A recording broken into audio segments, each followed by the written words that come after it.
So previously, on Cloudy with a slight chance of dragons, our wonderful heroes were separated in various ways.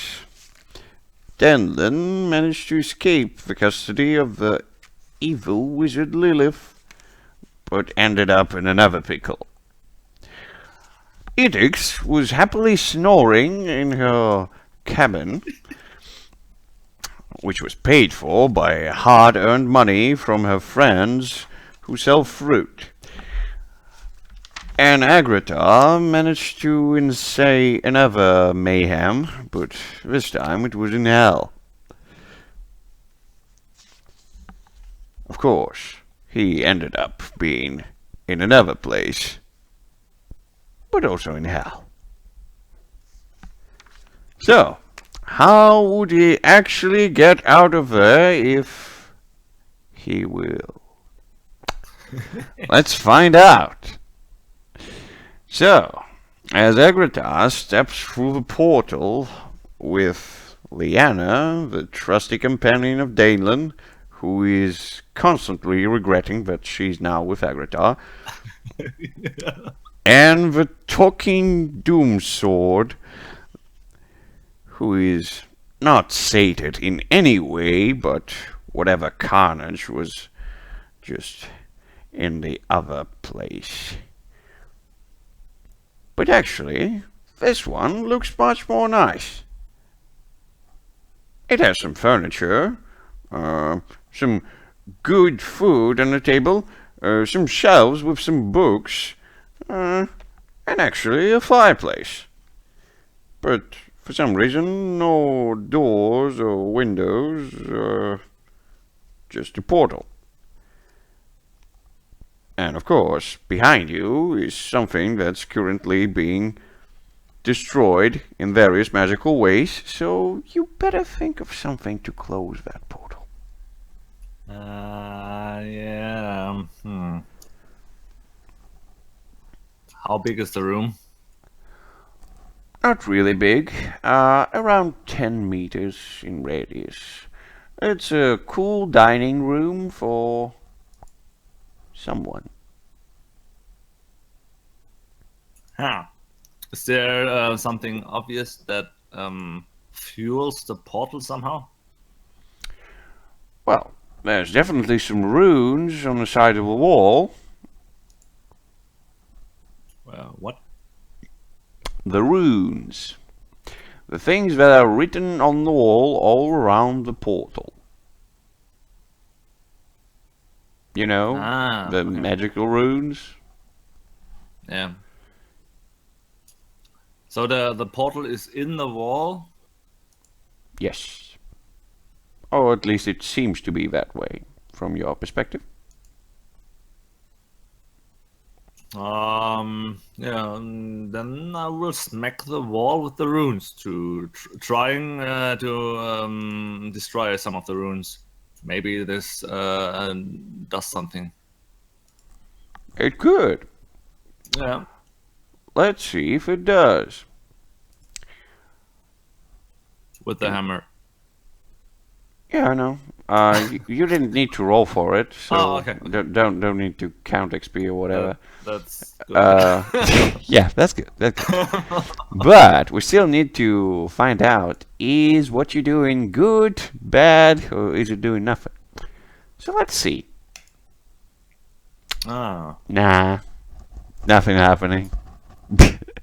You're just trying to smack some runes, and what actually happening? You smacking them, and you chipping off some stone off the walls. It's falling down, but the runes themselves, they seem to be hovering in the air.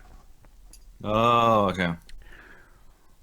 Looks like it's magical in some way. But what grabs your attention a bit more is the amount of lava that's trying to pour down from the portal. It's not immediately there, but it's getting close to the level.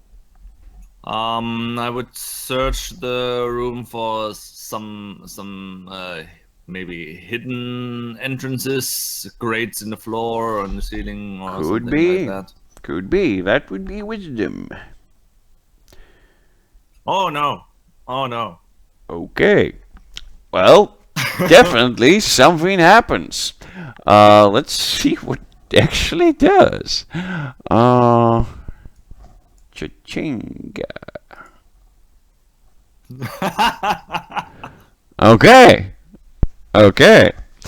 So as you look through the room, I presume you brush through the books and trying to shuffle everything on the table, maybe check the fireplace out. Yeah. And when you actually get to the fireplace, you see that what's burning is not actually wood, it's some kind of a person. Oh. Yeah, who was twisted in a very unconventional way. And he's burning. But he doesn't seem to pay too much attention to that. He's just burning, and when you get close, he looks at you and says, "Hi there." Ah. Hi there. You're okay? I'm roasting. And you're fine with that? I don't really have a choice, do I? I don't know. I never saw a roasting man talking. Well, you know, when you're in hell, you gotta do what you gotta do. Especially when demons tell you to do that. Need some help? The demon's dead. Which one? The pretty one and her two friends. Did you trap their souls? Nope. I only killed them with the blade. Well, they'll probably be back in a couple of weeks. Nah, demons. But don't worry, I'll probably roast to shreds by the time.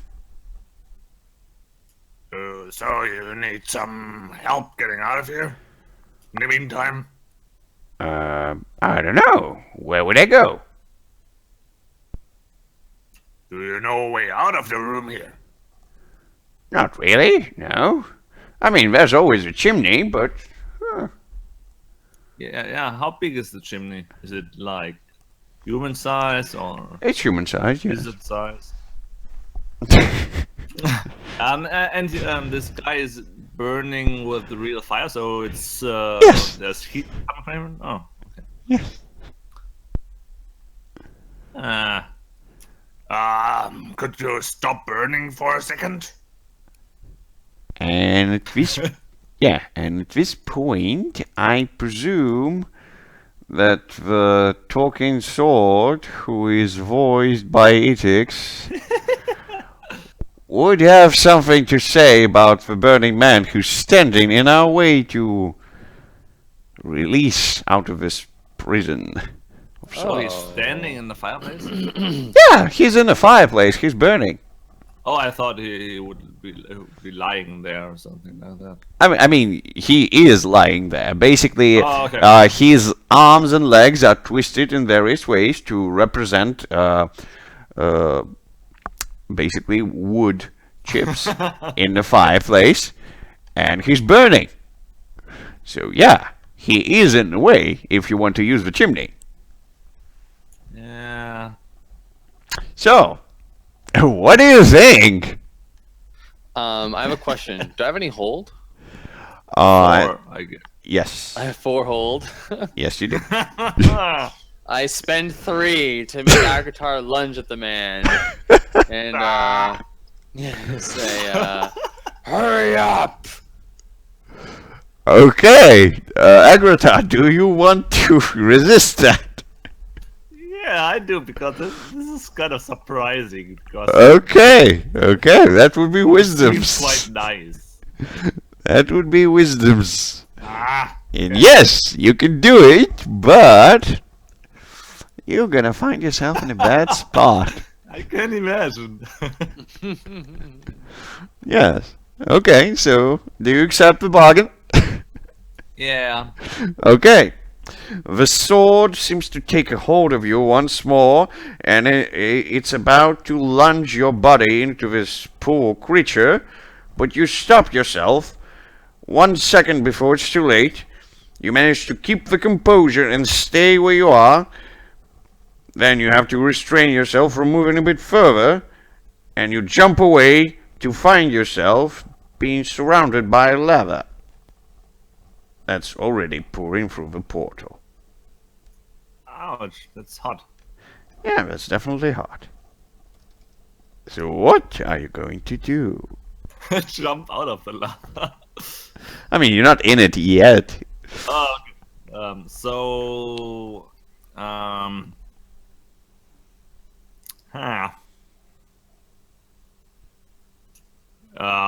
Yeah, I go back near to the guy and ask him,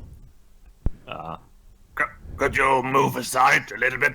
I want to take a look into the chimney. Yeah, and she's just like, do I look like I can move? Have you seen my legs and hands? Come on. Would you be able to do anything in such thing? I could have shrugs. No, shot. Well, then, here. And I try to drag him out of the fire. If it, so. He is the fire. Drag him quickly out of the fire. Okay, so you want to do it in a very fast manner in order to not get burned, I presume. Yeah, not burn too hard at least. Yeah. That would be dexterity. Oh yeah. Let's see how that works. Ah, And it does. But there's a bargain. You take -1 forward because you got burned slightly. Yeah. Okay. So you throw him out of the way. He lands close to lava and he just... Okay, thanks. That would burn me even faster. No problem. And take a look into, step into the fireplace and look up to investigate the chimney. Well, there's definitely some reddish sort of sky there. It's not like a sky, but that's the closest thing you can get in hell. How far above me, estimated? The chimney is about 10 meters up. You're not sure from this point.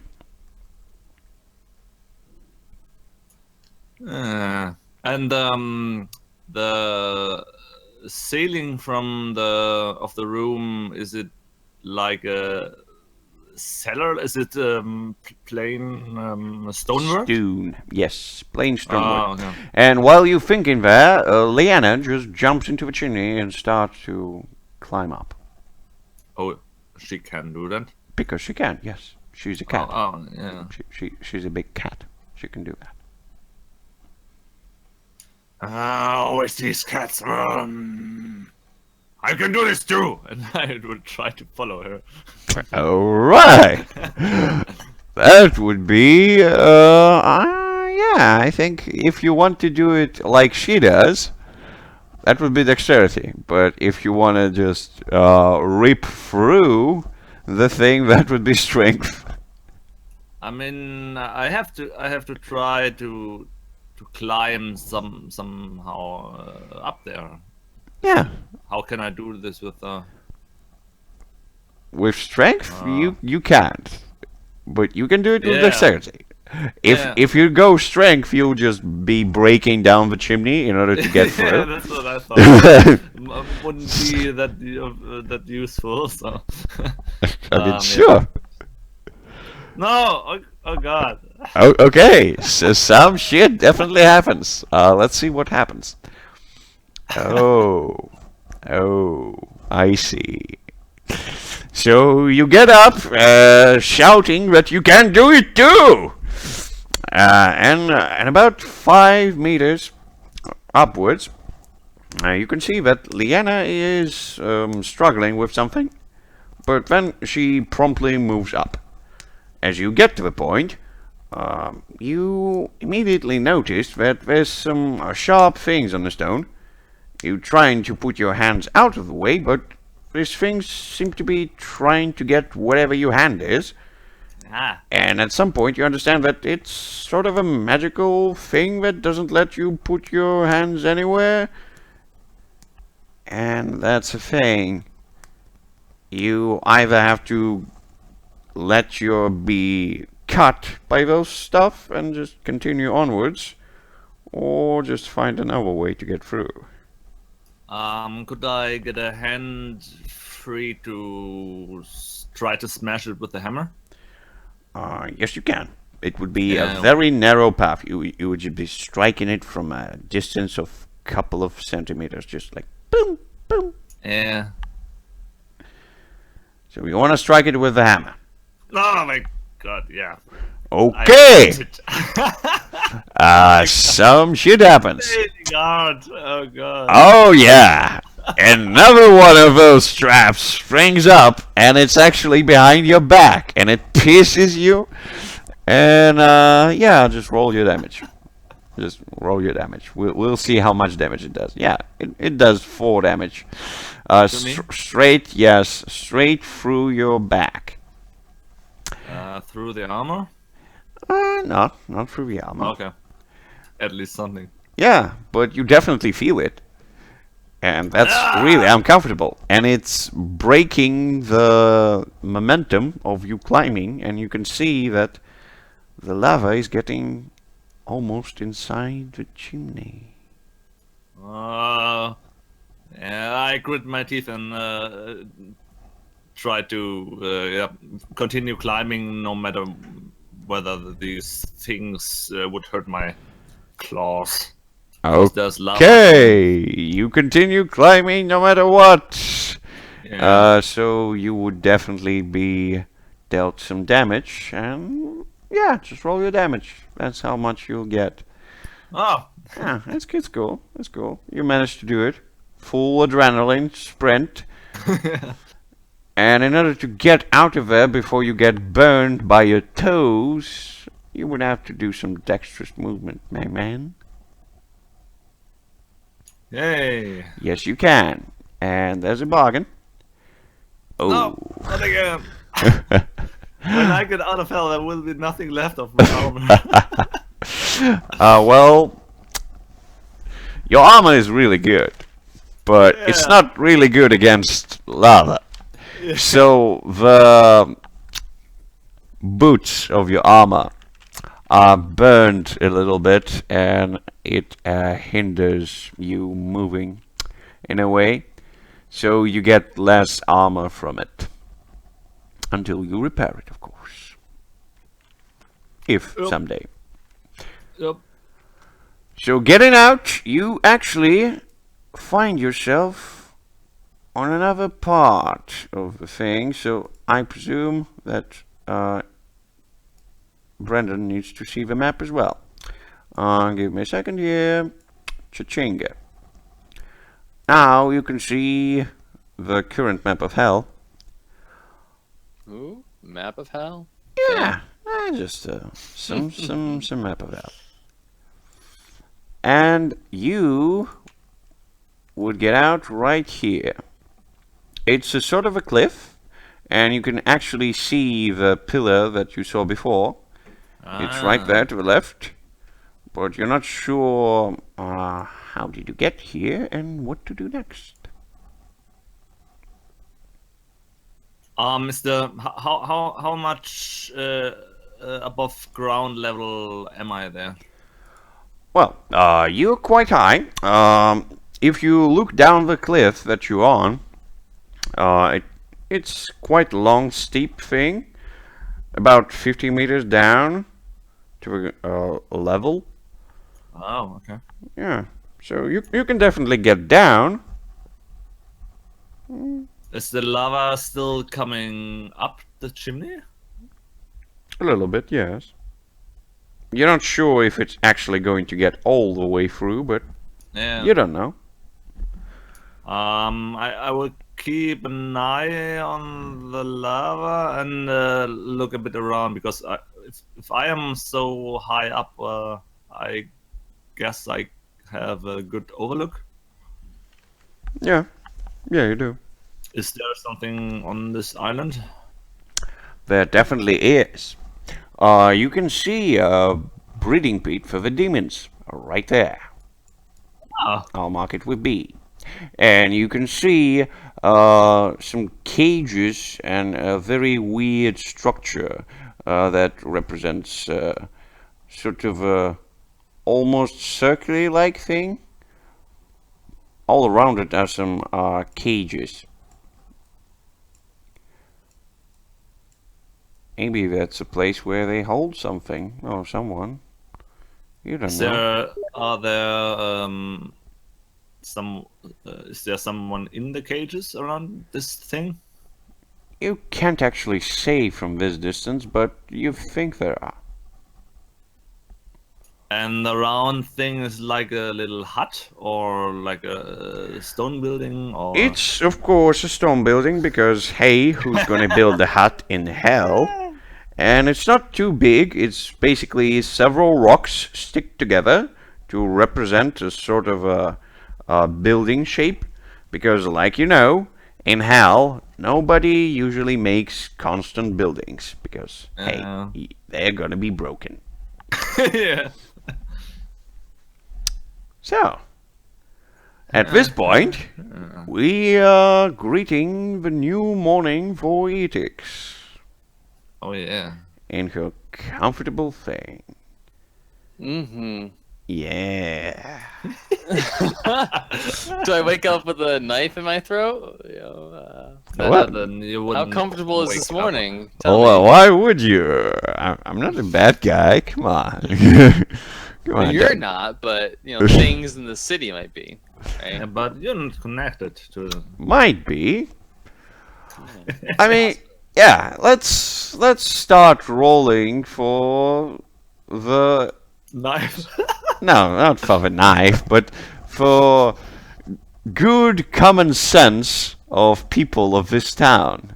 Would they finally be able to find out that this weird girl with big red eyes and weird behavior who pays for her own stay at the inn and has a very, very long robe for no apparent reason and by the way- walks funny?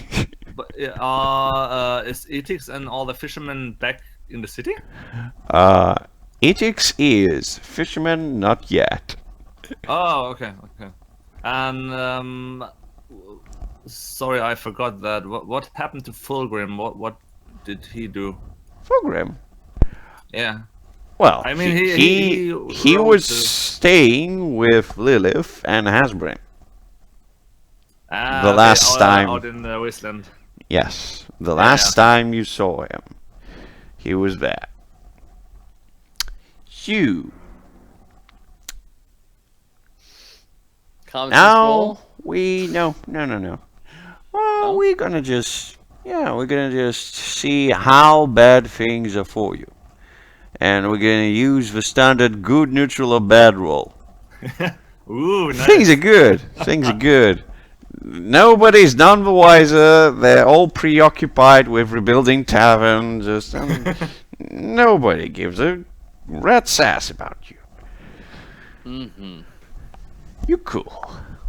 Right, so I wake up in the bed, I presume. Yes, you wake up in the bed. There's some food on the table already.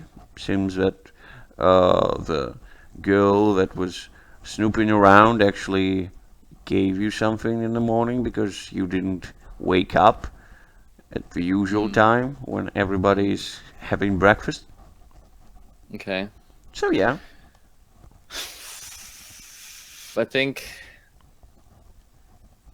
I guess, yeah.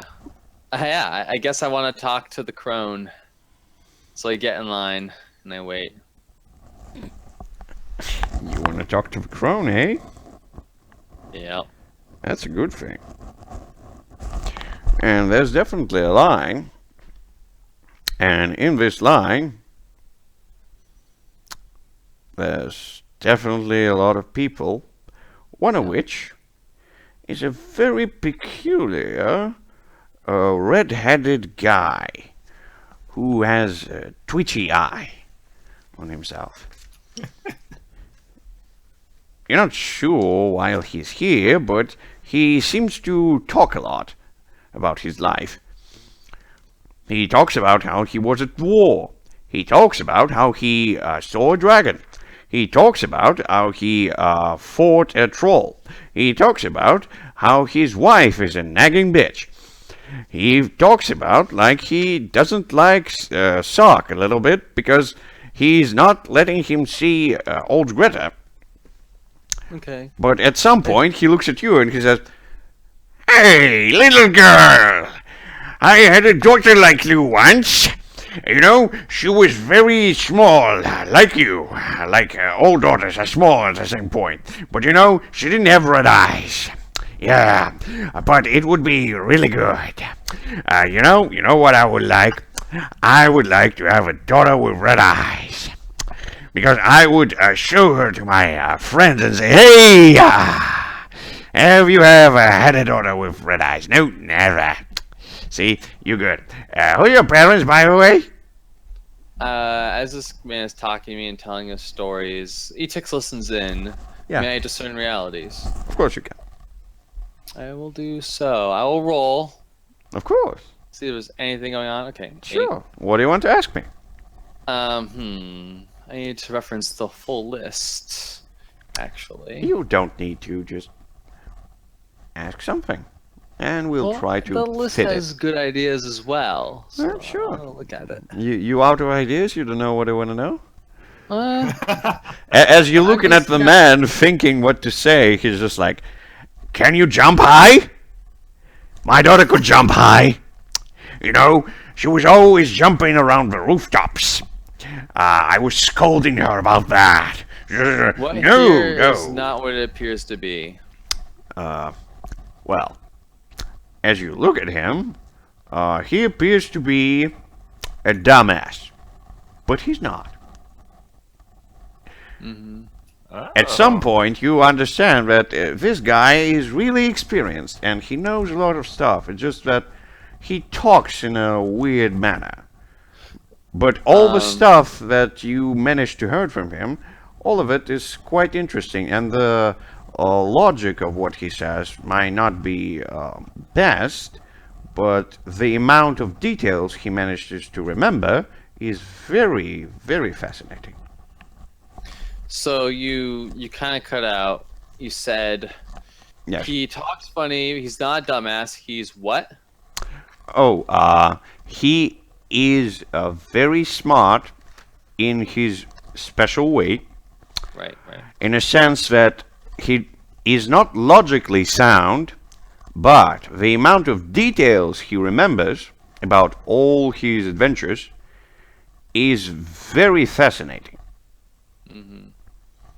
That's a thing. Okay. And so he asks me like, do I have parents? Yes, he asked you, do you have parents, and who are they? And then he asked you, can you jump? Okay. Yeah, this guy is prying and touching a lot of points that are a little too sensitive for Etix. So I say,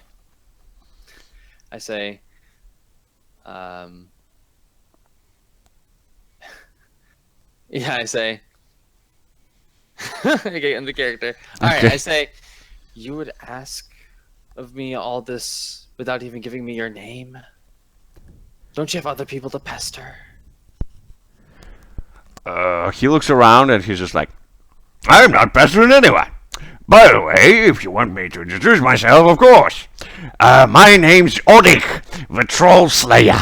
You can ask anyone about me. I killed a troll. I'm not only a troll, I also killed his family. They were smaller trolls, but they were very, very nasty as well. You know how trolls are? If you fight them, they actually spit at you. And they spit. It's not really hurting, but it stinks a lot. I was washing my things for about a week to wash off all the stench. You know? I So, say, what yeah. does such a grand warrior have to do in these lands? He's just like, that's the best land for a great warrior. You know, everything is around here. All the shiny knights, you can fight as many creatures as you want. There's no end to them. It's a complete chaos. I nod and I say, I am a traveler. I have no parents here. Where are they? I say, they are. Wait, are we like? Yeah, I say, south of us, far miles. How did you get here? I walked. You what? I said I'm a traveler. Yeah, I Hear know. me? But nobody's walking through the wastelands. It's a death sentence. I say, you know a thing or two about stories that are hard to believe. Yes, I do. But none of them involves little girls. For some reason. I shrug. And he looks puzzled. He rubs his reddish beard for a little while and he's just like, huh. But there was one girl. It's not like a big story or something. It was just a bob roll, you know. I was drunk. And there was some girl who just came up to her daddy and she said, Daddy, what are you doing? And I punched him in his face because he was looking weird at me, you know. He just looked at me and I was weirded out. I'm just like, why do you look at me like that? Boom! And he was down. And the girl was just like, Daddy, what's wrong with you? And I'm like, he's down. He's gonna be up. Sometimes. Bring me more ale! I say, impressive. Why do you want to speak to the crone? Greta? He's like, yes. Old Greta. She's very interesting. She always has some funny stories to tell herself. She tells some funny stories about people. Sometimes, when she tells stories to me, I actually believe them and they come true. Would you believe that? I say, I am impressed. I believe her tales as well. She's very compelling, and her magics, I don't understand them. And he looks puzzled again and he's just like, Greta knows magics? Didn't know that. I say, how else would she be able to divine the futures? Divine futures? What? What are you talking about, girl? Come on. I say, yeah, I guess I say, like, I guess we have different perspectives on it. Great. What Such do you weird think? words for little girl. I say, and such weird stories for, well, yourself. They're not weird. Hey, fella! And he looks at the god and just like, what do you want, Odik? Tell her about the story when we hunted the fish folk. And he's like, come on, Odik. We've told this story 100 times. Nobody wants to hear it. But this girl is new. She's new in town. She's a traveler. Look at her. She has red eyes. And the god looks at you and says,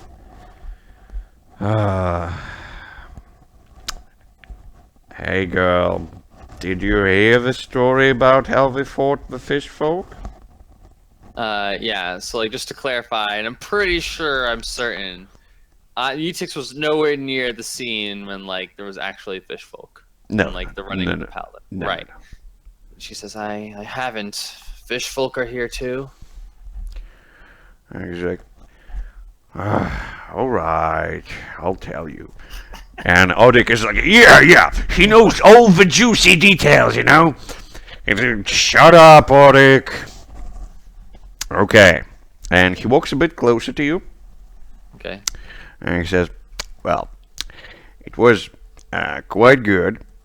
We were fishing most of the time, you know, like we do. And at some point, the fishermen started noticing weird stuff. Some fishermen got killed and murdered, and then we found their guts. Just shut up, Odik. Just let me speak. All right. Yes, we did found mutilated corpses of people. I mean, Odik, it's not the best tale for a girl. Oh, come on, she can handle it, right? So I have a. Yeah, I nod. I say, "Oh, I can. I've heard tales of gods who do mighty bloody acts. It was part of my upbringing." And Odik smiles. He gives you a tap on the shoulder, and he says, "Hey, you hear? I know a thing or two." And he's like, "Yes, of course you do, Odik. You know too many things. And you can't shut up about them, but okay. So the cautionary tale about fish folk is as follows. They lived under the lake, and they preyed upon the fishermen, until we decided to prey upon them, with the help of some gods, of course. The main one being the birth, the god of stone and cold. Some of his paladins even came up here to help us." Is this a god that I know is part of our pantheon? You heard of him, yes. So he is part of our pantheon. Well, there's not like a pantheon, but there's a Well, whole bunch of gods. So like, I guess the question would be like, is the Allfather like Lord of this god? Yes. Right, as he is Lord of us. Okay. All right, interesting. Continue. And the god continues, and he says, "The most powerful one would probably be Fulgrim. He's a legendary warrior. He sticks around here, just patrolling things. Sometimes he even goes to the lake, piecing the snow. I guess he thinks that fish folk can come back, but I don't think so." Are we safe then? "Yeah, we're quite safe." And Odik continues, "You can never be sure. Always look at the lake. And be aware, if anything funny happens, just sniff the ice until it stops moving." I nod. I don't and mean say- the ice. I mean the thing that's funny under the ice. Because ice is not moving, you know? Yeah. I say, yes, I've heard other tales of these lands. Actually, the reason why I'm here, I've heard of a chaos champion. Does this mean anything to you? Chaos champion, says the god. I nod and not say, really. Rumor has it. To the north of the lakes. At least that's what Greta tells me. North of the lake. There's only Old Cain north of the lake. But there's nothing but the Draugr. You said old what north of the lake? I'm sorry? Cain. Old Cane. Okay. Cain. That's an R there. Just let me type it for you so it would be easier. That's what it is. Okay. I say there's only him north of the lake. I say I'm surprised someone even lives out there. I thought this was the only settlement. Nobody lives out there. And Odik interrupts him again. He's just like, "Oh, come on. She just doesn't know what Draugr are. You see, girl? Draugr are dead. They're just dead. But they're not dead. They're still moving around, and they're still trying to kill people. So they would be dead. You know? I nod. Well, maybe there's not such thing in your land, but in here, that's quite real. Usually they don't feather too away from the can.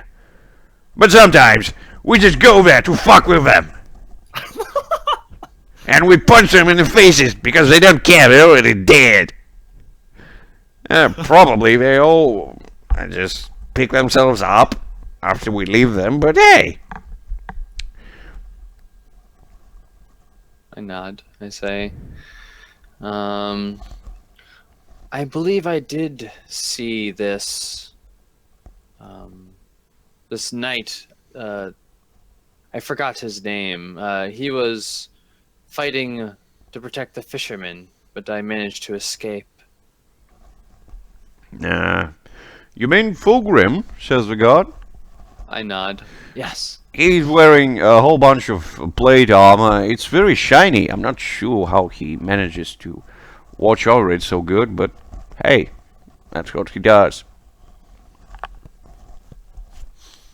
Okay. Oh, wait. Is he saying that, or are you describing the guard to me? He is saying that about Fulgrim. Yeah. To just get on the same level with you, basically. Yeah. I say, well, I hope it's shiny enough to protect him from the terrors that are out there. I ran as fast as I could. And she's just like, strange. Was it the group that departed in the morning? I mean, last day? My memory is as slippery as fish. I don't remember. Weird things talking about the girl, right? She just uses all words in twisted ways, like usually Greta does, but it doesn't make sense. You know, for Greta it makes sense. But after you think of it, for a couple of weeks, you know? And the god is just like, yeah. Sure, Odik. Maybe it does, but right now it's not important. What important is if the fishermen are actually in danger. So you say that something was threatening them? I say, I believe so, yes. I saw Fulgrim fighting these amorphous creatures of the snow. Maybe it was a dream, but that's what I remember. I definitely remember some of the fishermen already back in town. I'm not sure. Oh, hey there. Wait, I think... And he looks around, he starts to move, and he says, yeah, definitely. Where was this old fella? And Odik is just like, you mean Hasbrin? He's at the end of the line.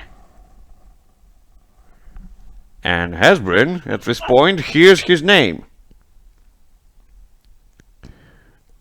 So, to put Hasbrin into the time lapse, you did manage to get part of the big fish with the help of Fulgrim back to your home.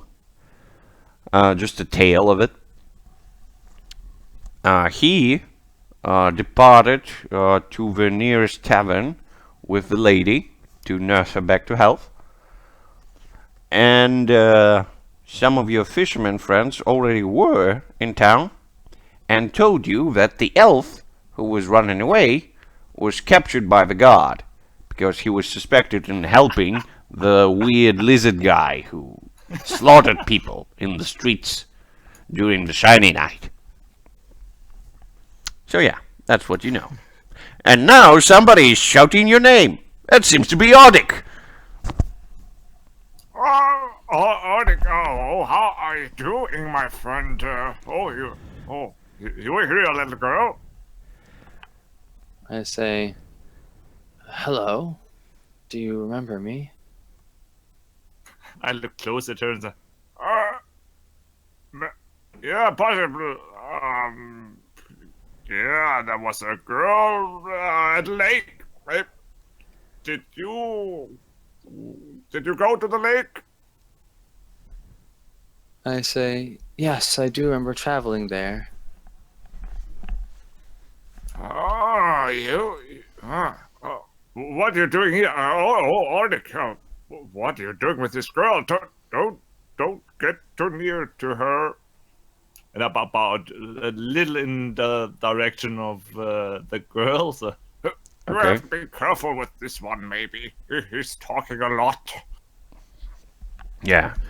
And Odik just looks back and he says, Where's the guy who talks a lot? Come on. He looks back at you. He basically makes a big smile with his partially rotten teeth, and he's just like, come on, I don't talk too much. I talk only about important stuff. See, this girl already knows my tale about how I saw a dragon. I almost took its tail, you know? I climbed into the cavern, and there was a dragon. He was almost invisible, and there was a tail that was wiggling around with the scaly things. I immediately knew that's the tail of a dragon. And as I... Truth, little girl, that's the truth. I heard it myself. Yes, everybody knows that. And I reached to grab the dragon's tail, but it swept away. At the last second. And when I looked back into the cavern, it was nowhere to be seen. Yeah, it was quite close this day, but now Odik maybe get another chance someday. Clapping him on his back and grinning. Yeah. I think throughout, Etix listens intently and is overall curious about this man. Okay. But otherwise, I don't think there's anything she plans to do now about this man. Okay. I mean, are you ready for a couple of hours of new stories about trolls and dragons? Are you ready for it? I can give it to you. Well, we don't have to play it out. You know, we just say it happens. And Etix is kept company other than just... It's better off than just standing in the freezing winds, you know? Yes, it definitely is. At the point when Sark actually gets to Odik and says that it's his thing, he was almost finishing the story about how he managed to get one of the Draugr in a bucket and then beat another one with the same bucket. And as he was finishing the thing, so the tricky thing about putting him in a bucket is to make him think that you are already in a bucket, but you're not. You're right next to it in the snow. But Draugr, see, they're dumb. They think that if it moves, it's alive. So you move the bucket, they get on top of it, and then you swing out of the snow, grab its legs, and shove it into the bucket. And then Sark runs close to him and says, Hey, Odik, are you going to tell all the stories all the way? Greta is waiting. He just says, Oh, yes. I'll finish the story about the buckets. I nod. So he moves away, and as he walks, you can see that he's talking to Sark. He's just like, So, have you heard the story about the fish folk? They returned. Hasbrin told me. There's a thing that a weird but good-looking lady who was saved by Fulgrim. And Sark is just like, just get in. Get in. So yeah, right now, Etix, there's a couple of folks in the line before you, and Hasbrin, just like maybe 5 or 7 people down the line from you, but he's standing next to you. Okay. I don't mind his company. Okay, so maybe Hasbrin wants to say something, no? No, I'm listening and watching. Okay. So, Yes. sorry, I didn't get that. Is Etix gone into the hut and... No. Odik is in the hut. Oh, yeah. and Hasbrin stands right next to Edix. Oh, after the hours of storytelling. Yeah, just a couple of hours. Nothing too much. He's looking to the girl and say, you know, this Odik, he experienced quite a lot of stuff out there in this wasteland here. You should have experienced him in a younger age when he was lean and muscular. We went out hunting these days, but no more. Only fishing now. I say, yes, he seems like a very accomplished man. Yeah, he is. Oh, by the way, are you hungry? I would maybe welcome you and Odik to one piece of this fine fish we caught out there this evening. You want to come? We could hear you could hear another story of Odik, I'm sure. Did he tell you the story when he defeated the ice trolls? The king of the ice trolls, he told, yeah. And his wife, and his kids. I say, I'll make my decision about your offer after I speak with Greta, but at base, I'd be delighted to join you. Oh, fair enough. You never know what's happening there. Sometimes Greta is telling something, and sometimes not. I nod. I say, well, it's the best I have at the moment, and it's the most interesting thing to do before me. And as you finish that, you can see Odik is walking out of the hut. And he's rubbing back of his head. And as he walks close to you, he says, "What do you think of that? Old Greta is actually getting even better with the stories. She told me that at some point I might even dine with the gods. Hey! Have you heard of that, Hasbrin?" Oh yeah, this one time when you was visited the Ice Queen, then she. Oh no, that was. Oh no, that's new. The gods to say. Yes, that's really interesting. We'll see if that happens. So I heard you caught a really big fish, Hasbrin. How did you manage? Yeah, it was quite a thing. There was Fulgrim, and together we defeated this whole fish. And then there was the lady, and the ice broke. And oh my God, we hid inside, and then there was that naked elf. Can you imagine that, a naked elf? Naked elf? Yeah, close to naked. He ran there around, and he had no clothes on him. Nearly no clothes. Oh, you mean the elf who's in the jails right now, yes? Oh, yeah. Oh. They have fun with him now. Yeah, I heard. The gods talked about the crazy elf who was running towards the town shouting something about, help me. And it's weird. Those inhuman folks are so weird.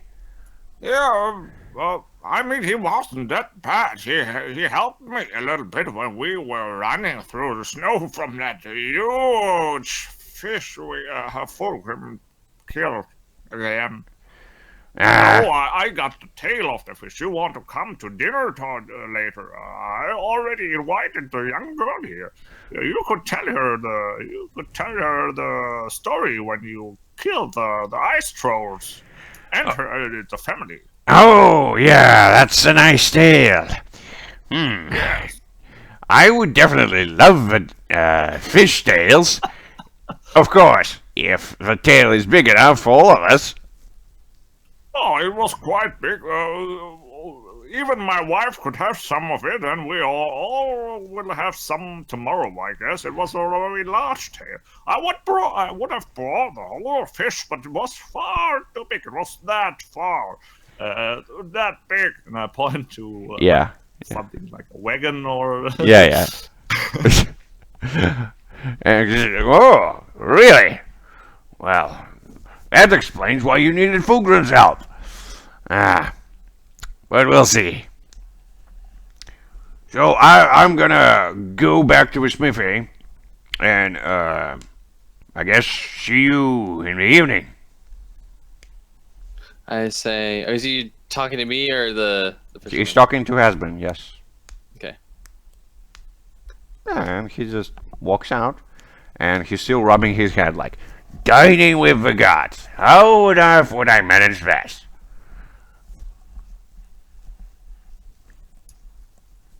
Yes. And some moments later, of course, other people walk in and walk out, and it's finally your turn, Etix. Okay.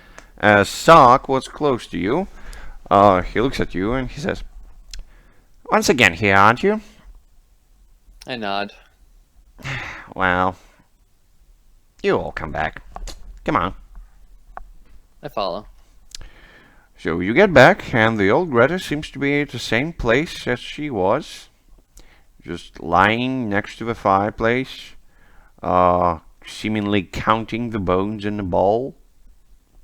Mm-hmm. As you walk in, she looks up, and she says, back, aren't you? Of course you are. Haven't found anything, but also you found something, but you don't know what, because you can't look properly. I say it would appear so. Ah. Have you already been dead? Oh, will you be dead? I'm not sure. That would definitely happen. Or did it happen already?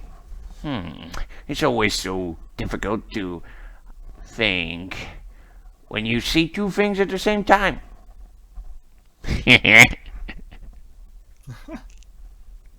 I say, how many questions am I allotted today? Let's think about this. How old are you? That's a weird question. I mean, I'm a child, or I'm much more childish compared to my brethren, but deities, do we have like an Yes. actual age for us? You tell me. I want to make it up now? I Yeah. don't know. I feel like the gods themselves would be like manifested at the point of like which people start to venerate their aspects. Like for example, Agritar, the god of war, is probably one of the oldest gods because war has like almost always been a thing, right? Well, he's a lizard man, god of war, so... Yeah. True. But I mean, lizard men are probably even older than humans, at Yeah. least. You I can would think that, but... Maybe. Yeah. Ask So- the Allfather. I feel like, do I know? What year are we kind of in-ish? Do we have a year? Like, how long ago do you think like alchemy and poisons would be taking off? You know, I think that's how old I would be. that would be a century, I think, at least. Yeah, I say that then. I'm a century old. She's like, well, if there's only one century, there's only one question. I nod. And I say, you speak of this Chaos Champion, yet me and my allies tasked in his undoing have been able to do so. My question is, what are we doing wrong?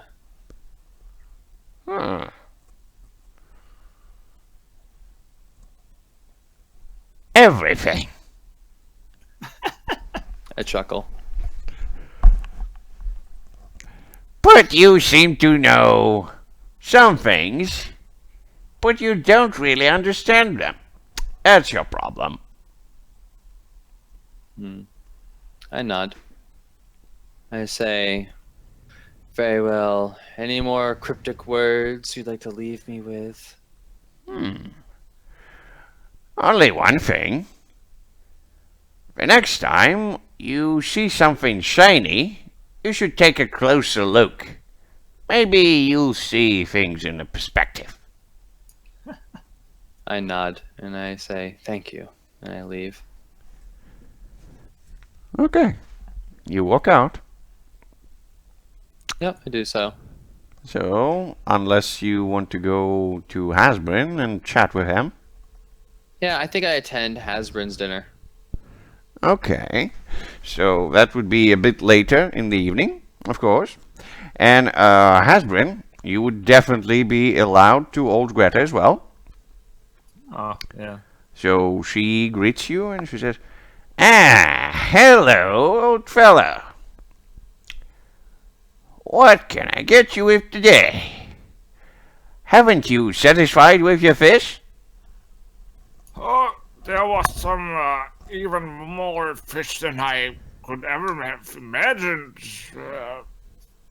But what about that strange elf? Tell me. Strange elf. Yeah, we were fishing, and then there was suddenly this strange elf running around, and all the ruckus going on. But I don't know what to do with him because he saved my life, and then he was he was thrown into jail, and he got something to do maybe with the destroyed tavern, and that's too much for my age. What is this? She rolls some bones in a bowl, then throws them down, picks up one of them, twists it in her fingers, and says, "Oh yes, the elf, yes. The old god he is, yes, but he's not a god anymore. That's why he's behaving in such strange ways. Ah, yes." Then she picks up another bone. What to do about him? What to do? You can save him, you can doom him, you can do a lot of things, but at the end, it would be his choice on what to do with his life. Oh, was a god? Long ago. Ah, maybe that's why he's so strange. Oh, well, I have to think about all this. Thank you all, Greta. Thank you a lot. Anytime. Yeah, and with the head low from thinking, he leaves the hut. Yes. Good. I guess you would go back to your home and prepare the feast for the evening. Yeah. So, while he's doing that, Edix, Yeah. what would you do? I simply wait for his. Like, do you tell him what time he's gonna be cooking this up? I mean, you have at least a couple of hours until that. I look around the town for the other gods, and if I don't see them, I wait for the dinner. I mean, describe me how you're looking for the gods. I just roam the streets You roam the streets. and look for any obvious signs of their presence. I mean, there's no obvious signs of presence of the gods, but you do manage to see some people who are chatting about all inhuman things in town, and especially the elf who's behaving weirdly. And you do recall the talk between the god, the Hasbrin, and Odik. Odik. They talked about the elf. Yep. And the only elf you know around is Dalen. Yeah, they talk also So? about a prison.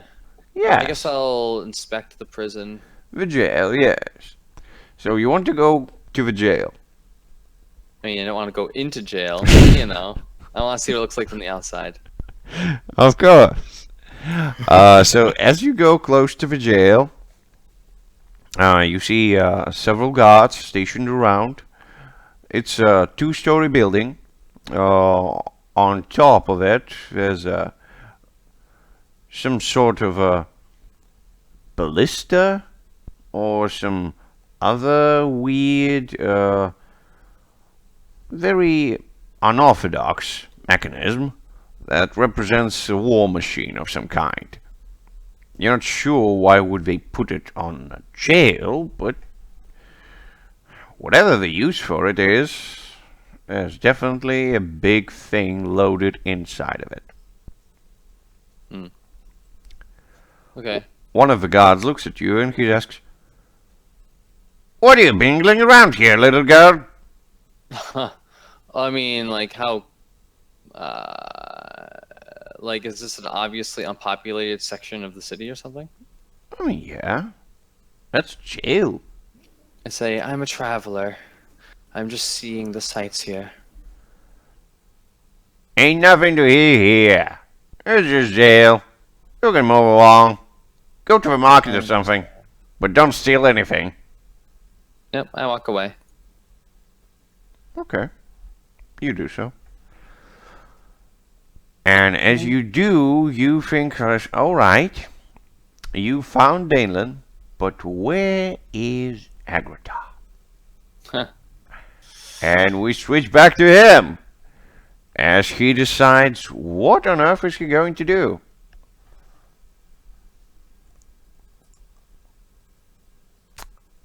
Agrata? He said he'd BRB. Oh, BRB. Yes. Yes. But the sword can also think what he's going to do. No, that's inappropriate to just start piloting his character. Oh, you're not gonna That pilot makes his sense. character. You can think or plan things, so just mumble to yourself as a talking sword does. Alright, so like we're in hell and Yes. did he end up killing the person that I made him try to attack? I mean, he threw him close to the lava, so probably he's dead. Okay. So like I could see through Agratar, right? Yes. What So do I see? right now you on top of a hill, right here. Mm-hmm. And you can see all around. And like I said, you can see this area here, which is a demon breeding pit. Well, at least Agratan knows what that is. Then there's a small structure right there, and a whole bunch of cages all around. Okay. And Agrata is back, which is good. And he is looking at all of this. And he is about to decide what he's going to do. Do I see any creatures, demons lurking around the place? Around the hill, no. But closer to the pit, and especially to the place with the cages, yes. Ah. And the besides the pit and the cliff where I'm on, are there? How is the landscape? Is it completely plain to the up to the shore, or It's a charred wasteland because it's hell. Oh yeah. Could I get down the cliff and nearer to the first to the north and then to the east, nearer to the circle cage thing without getting noticed? Or You at least can trying? definitely try. I mean, we can go old topography style here and say that this part is closer to the shore. I'll just draw it out like this part. And you can definitely try to get down there. Like close. You'll be close to lava, but hey, you wouldn't be too noticeable. Yeah, I would try that. At least getting yeah, a little bit nearer to the hut to see something what is going on there. Okay. And in the breeding pit, there's no normal stuff going on. Nothing special there, at least from afar. Yes. Okay, normal demon breeding Okay. stuff. So, Doomsword. Agratar, instead of going there and destroying all the demons, seems to be going close to lava. I mean, destroying lava is a good thing, but it's not that fun. Yeah, the sword says like. So this is a breeding pit. Like, is this just a bunch of writhing bodies on top of each other? Basically, what it looks like, at least from a distance, is that there's a whole bunch of bigger demons that are walking around and seemingly striking at the parts of the earth all around the pit. And either they're using some sort of magics or something, you're not sure, but they're just almost making an archaeological dig, and at some point they're just digging small demons out, smack them, and then put something on them to make them grow faster. And so is Agratar like, is his back turned to this scene? Yes, almost. Yeah, I say. I have one hold, right? Yes. Yep. And that hold makes basically like anything he looks at like a hostile, like they're about to attack him. You can go any type of crazy shenanigans in his head. Just basically, you can create a hallucination. Yeah, I say, you didn't see the hate in their eyes behind you, and I spend the hold to make it look like they're attacking him. Yeah. Yeah. And Agrita, as you take a small glimpse back at the breeding pit, all of them seem to be just enraged at the same time, and they're shouting something like, "Give to Agrita! Kill the slayer of demons!" And they all trying to pick up weapons, and they're just, if you don't strike now, you may be overwhelmed. That's the notion here. Ah, they know my name. Ah, that's good. Am I already down the cliff? No. You started to go down, but not yet. Then I want to climb on a rock that is kind of standing out of the cliff to the which goes down to the breeding pit. Okay. And climb on it and shout at them, "Come here if you dare! You will know me truly." Okay. So, roll me your damage. My damage. No. Oh God. If you only knew. So, that's 7 types of enemies you're going to encounter. Okay. So let's get on with it, shall we? Let the madness begin. And the first enemy is a common group. Well, not so common, are they? 20 HP, 2 armor. And they have 5 tags. So what are they? They're organized, intelligent, amorphous, mindless, and stealthy. Well, they can't be mindless if they're intelligent, so I'm gonna re-roll one of the things. Twilight amorphous, nope. Not this one. This one. Oh yes, they're messy. Good. Good. So, it's your favorite friends from the last time you saw them, the grayish oozing things that you saw when they sieged Erenbor. Oh, yeah. Yes, your favorite friends. And this time they're gonna get you. At least that's what they think. Yeah. How many of them? I doubt that there's too many, but let's roll for it. 3d2. 5. Just 5. It's cool. Yeah. So who's the next one? And the next one is a common elite group. Oh, elite. Okay, yes, that would be 6 tags for them. Who's the elites? The amorphous solitary, immune to, cautious, once again, 2 tags rewrote. Forceful, 1 more tag reload. I'm just waiting for magical tag. Oh, they're flying. Okay, cool. Oh no. It's almost as good.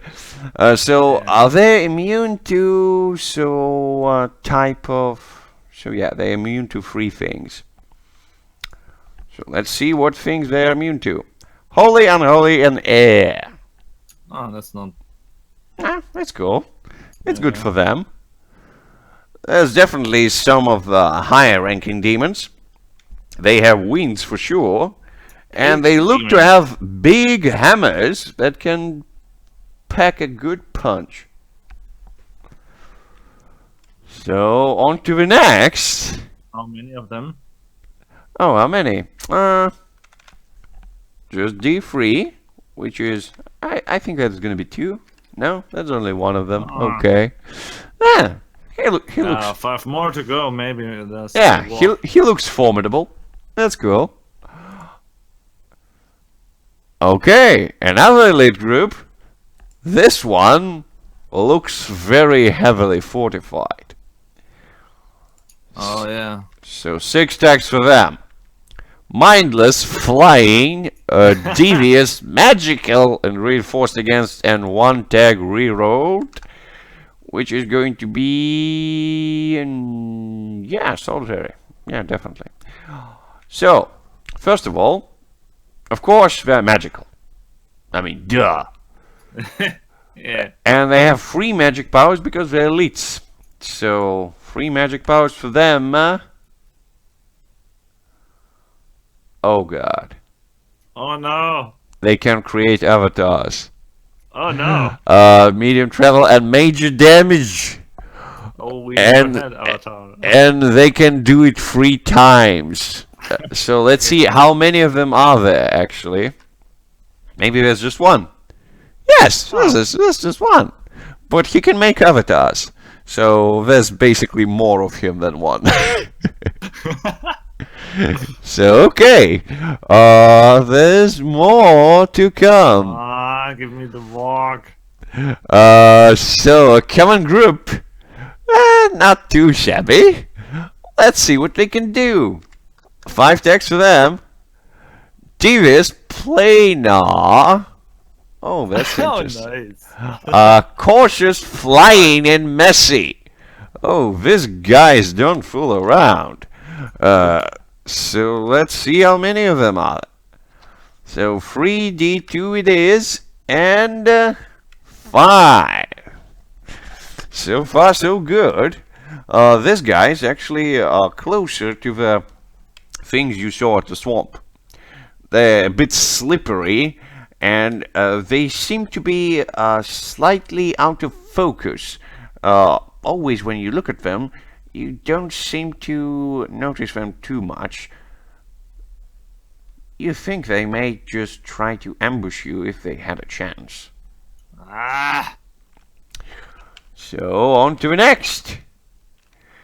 And it's a trained group. Those guys know their shit. Yes, they definitely do. So, 6 tags. Forceful, solitary, reinforced against, organized. Holy shit. Okay, 1 more tag rerolled for them. Planar, of course they are. So let's see types of damage. So they are reinforced against 2 types of damage, which would be acid and holy. And yes, these guys are basically the better version of the previous guys. They are armed to the teeth, and they've been trained by the same officer with the big hammer. Oh. And there's 5 of them as well. I mean, hey, it's getting crazy. Lots of flying and planar. Yes. So, on to the next. Trained Another elite troop. Hell. And 7 tags for this, Oh folks. my god. Oh god, yeah. Let's see. Amorphous, cautious, terrifying, devious, reinforced against, construct, and mindless.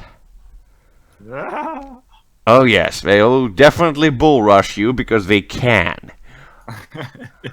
And there's D3 of them. Maybe there's just one. Yes. I'm rolling the same shit. Just if it's a group, there's 5. If it's elite, there's 1. Just we going through motions here. So I think so 1, 2, 3, 4, 5. We are at 6 at Yes, the moment. we need 1 more. Do you want to walk? Yeah, I mean... No, you can get a group. Come on. But come on, 5 armor and 2d8. Come on, you like them. You like them. That's an elite brooding pit there. That's not normal stuff here. Oh, messy, forceful, devious, amorphous, mindless. Yes, they are. There's definitely some people who undergone a specific demon ninja training, because most of them, oh, there's 4 of them. They look very familiar to you, but you're not sure where could you see them. Maybe there was at Siege, maybe there was something else.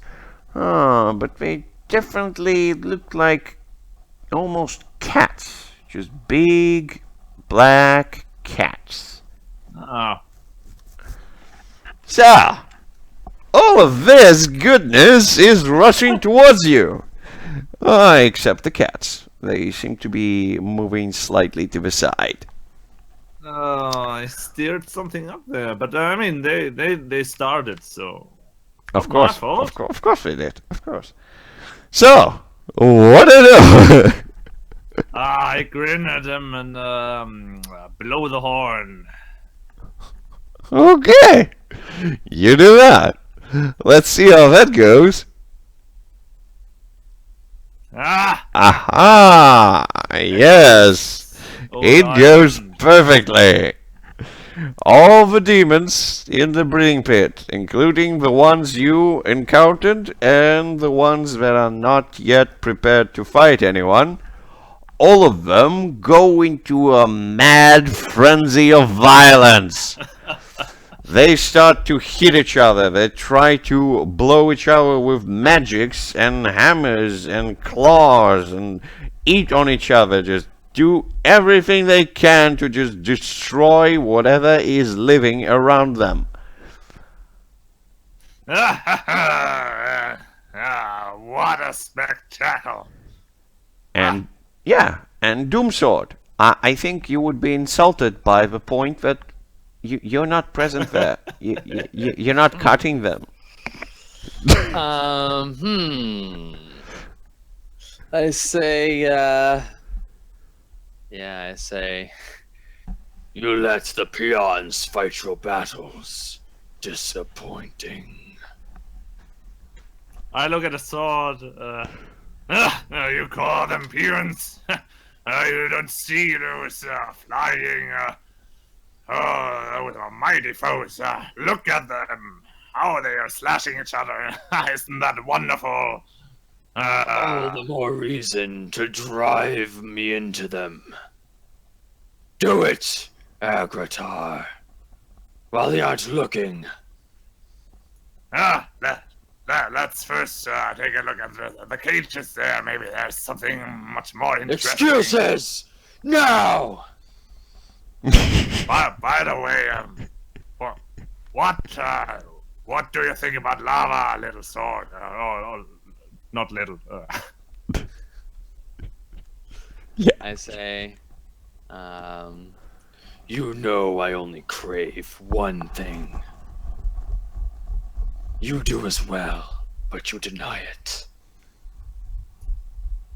Well, I'm curious now. And I want to go to the shore of the lava sea, and I want to tip the top of the sword into the lava and see what happens. I mean, it just gets into lava.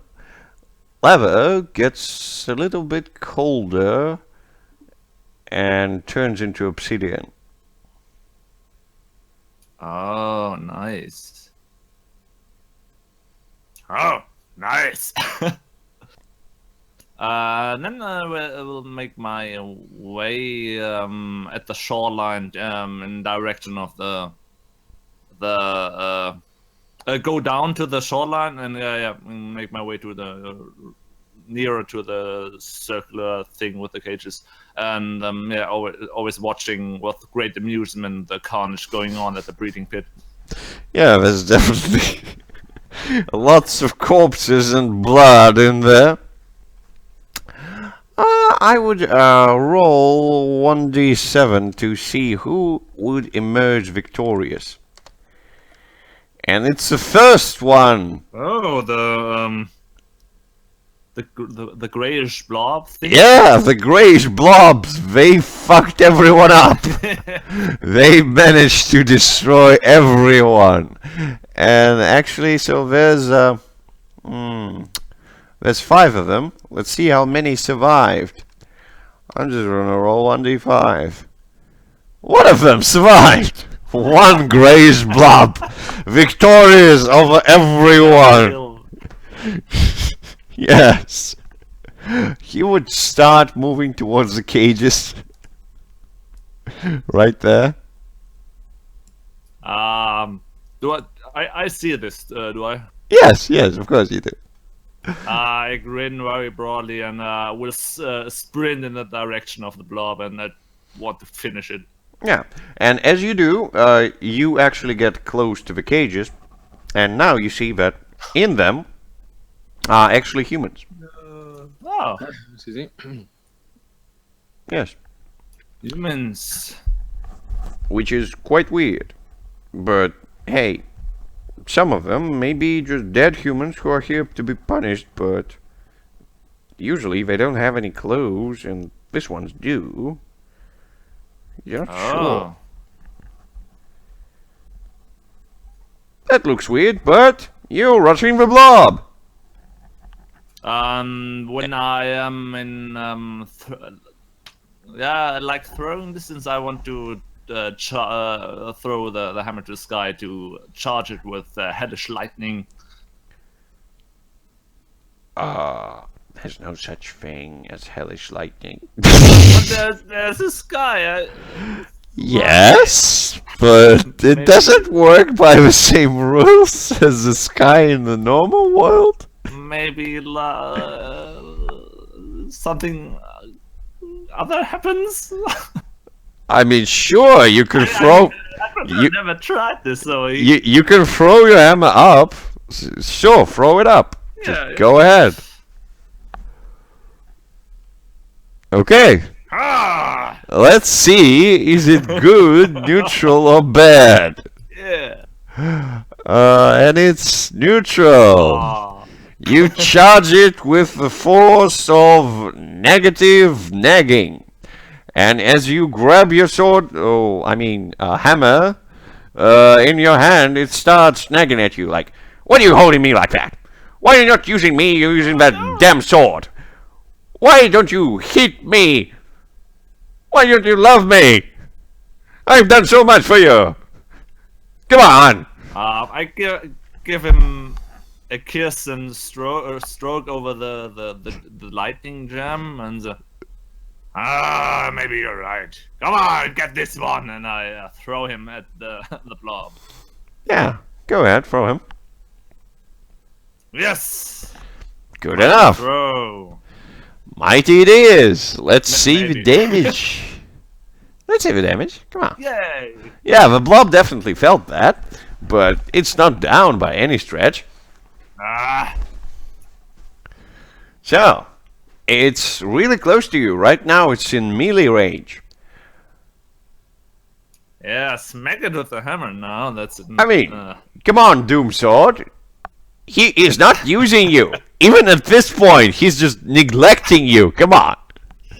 He's kissing his hammer. I know. I think like Agatar senses smoldering disappointment from the murder sword. I don't know. Does it have a proper name? Nope. Yeah. Doom sword. You sense smoldering disappointment in you. Yeah. That's it. Did the Doom Sword experience the nagging of the hammer too? Yes, yes. You It need was another player play there. dope. It was a temporary effect. Yeah. That's going to happen every time you use your lightning thing in hell. Okay, yeah, that's quite tempting. Okay. Sure. So, the thing is trying to attack you. Yeah. I mean, what do you do? Smacking with the hammer because yeah, I heard the hammer and I want to give him at least some satisfaction. So. Okay, sure. Let's see the smack. Ah! Oh yeah, that's a good smack. Good, good. You keep striking it with vicious precision, and it can't get close to you to do anything. Ah, take this evil grey blob. You should have died with the others. Yeah, the blob is making bubbling sounds like. It's trying to get closer to you, trying to wrap around you, but you're too fast with your trusty hammer.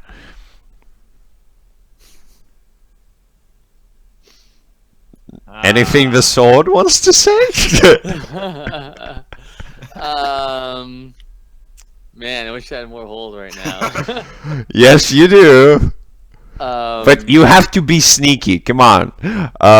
You know that by the point I gave you control of the sword, it had 9 hold. That's because I was sneaky. I was just whispering in Agrata's ear. Tempting. Yes. So, how many more of these demons are left? This one. At this point, from the breeding pit, only this one. Yeah. I say, the murder sword, I think it says, what would it say to Agatar? Like, I mean, he's so upset with you. Yes, he is. But he needs the host. He needs someone to wield it. Yeah, I think the sword says, I say, like, he's still holding the hammer and still constantly nagging, right? Yes, at this point. That's what's going on right now. Jesus, Agatar. Yeah, I say, how far have you fallen, Agatar? Between one and another swing, I cry out loud. Oh, for fucking heaven! You used to be a god, feared, mighty. Together, we have the strength of deities, yet you don't use it. I have the strength.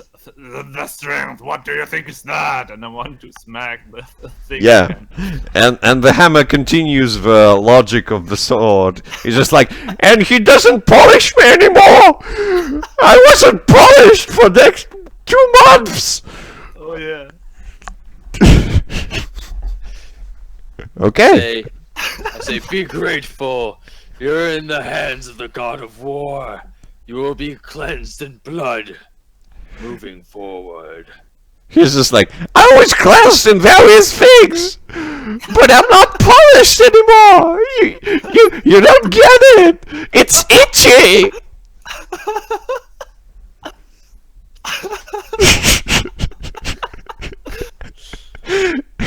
And there's a bubbling blob at the background, just like.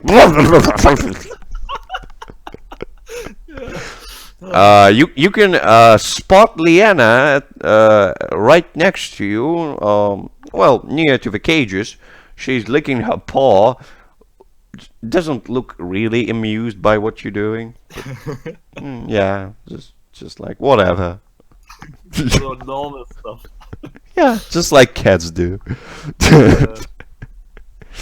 So, you want to smack this blob again? Yeah, of course. Of course.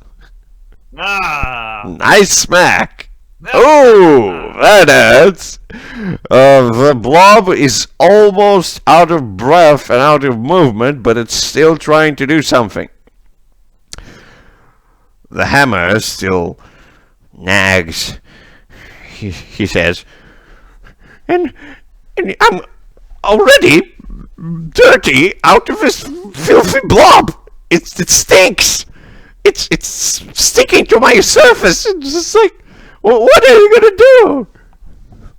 It's not my fault. If you would have charged with lightning, you wouldn't have burned all the stuff away. Now let's kill this thing, then I polish you properly. I got the new Yeah, and the hammer continues nagging, and it's just like, it's not my fault, we're in hell! Oh, damn right, yeah, now, Anything the sword wishes to add? It says... it says, I think like a low chuckle comes through. Isn't it obvious, Agratar? This is just the fates telling us that there's no other weapon for you than me. Why waste your time listening to its nagging? Yeah. Yeah, good point, good point. Okay, so you want to smack again? It's almost down. Yeah. Do I still have this fireball potion I tried to throw at the ghost smurfs, or did it shatter? I mean, they took it from you and they tried to do something with it, but they couldn't. So, yeah, it can be still with you. Then I want to throw it at the blob thing. Oh, you just throw a potion at it? Yeah. I grab the hammer after one of the throws, and yeah, then you throw the grab potion it into safely the thing. in, I mean, it's a blob. It would just be ended up inside of it. it wouldn't shatter. Nope, it's a blob. Then I want to throw it in this direction and hit it with the hammer before it hits the blob. Oh, And, rain fire on the yeah, blob. I get it. So you want to throw the potion into the sky, basically? Yeah. Okay. So you throw the potion into the sky, and you need to hit it with the hammer. Yes. Let's see if you do. No. Oh man, Wow. this course is cursed. You definitely do hit it with the sword. Some weird thing happens. Let's see what happens. Oh, interesting. Yeah.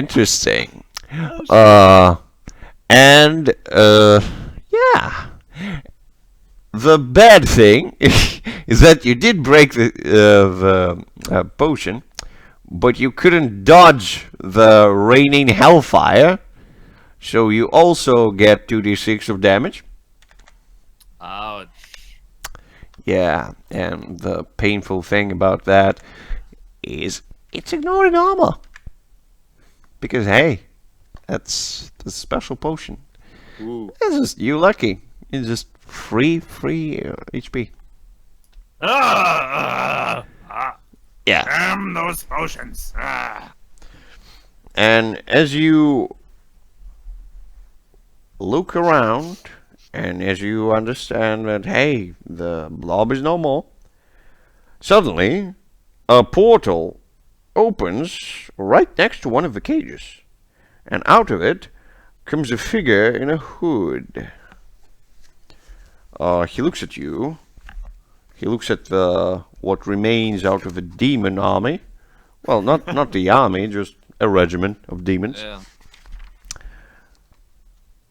And he says, well, you certainly know your way out of the demons. Care to help me with the cages?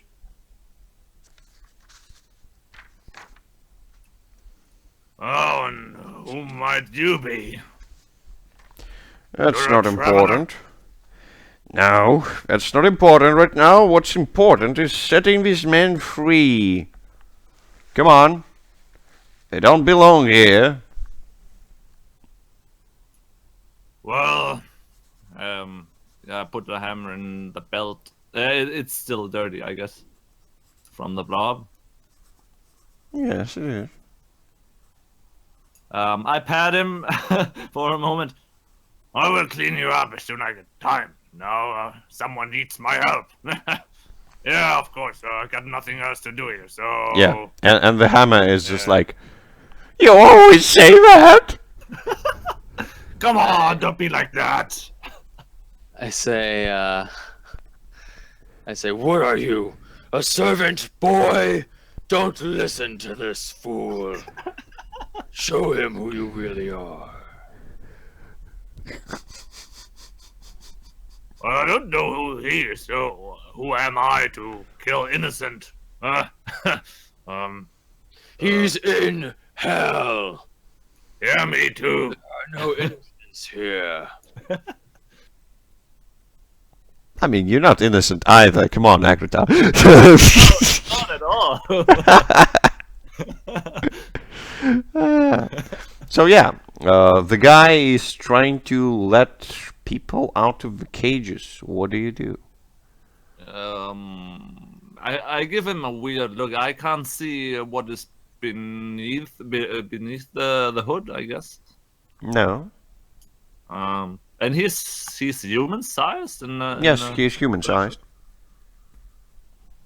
And the people in the from more closer, the humans in the cages look kind of normal, clothed and I mean, as far as you know, humans. yeah. Yes, they look really human to you. And most of them are, at first, a little bit afraid of the guy in a hood, but when he actually opens their cages and escorts them to a portal, they are kind of grateful. Okay, but they don't seem to know the figure. Nope. Okay, yeah, I will help him. Okay. So, how do you open the cages? How are they locked? Are there locks on Yes, them? they have locks on them. Yeah, smashing the locks with the hammer. Okay. Smash them. Oh yeah, sorry. It's I rolled okay. Twice. It's cool. You're perfectly smashing locks with hammer. And he's just like, you promised to wipe me out of this goo! Yeah, let's free those people then. How much? Yeah, how fast is this done? Fast enough. Like, okay. what do you want to do? Like, I mean, it takes you around, like, maybe 15 seconds to break all the locks. Yeah. And what are the people doing? I would first look at the hooded guy, what he's doing when we are done, and what the people are doing. He's basically tending to the guys, and he's telling them, like, get into a portal, you're gonna be safe, get into a portal, all of you, come on, get on with it. You don't want to stay now. He opened the portal? Yes. He walked outside of a portal. It's Oh, yeah, still okay. there. Okay. And he's I escorting all the people into the portal. I would That's what he's doing. approach him carefully and May I ask where this portal is going? Demand it! Don't ask him to ask! the hooded figure reminds me a little bit of Not Farius, so I'm careful with the guy at the moment. Well, the guy looks at you and he says, "It leads somewhere safe. There's no concern about that, don't worry. Thanks for your help. I would have wasted too much time with those locks. And yes, you should take care of yourselves." And she, well, here, points behind you. You're not sure what's there. So do you look back? Yeah, sure.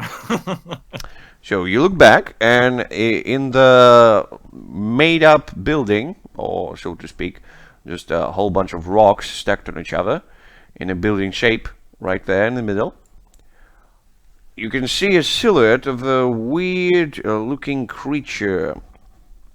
It has very prolonged arms, and they twist in very unspecified ways. You're not sure if there are any joints in there whatsoever.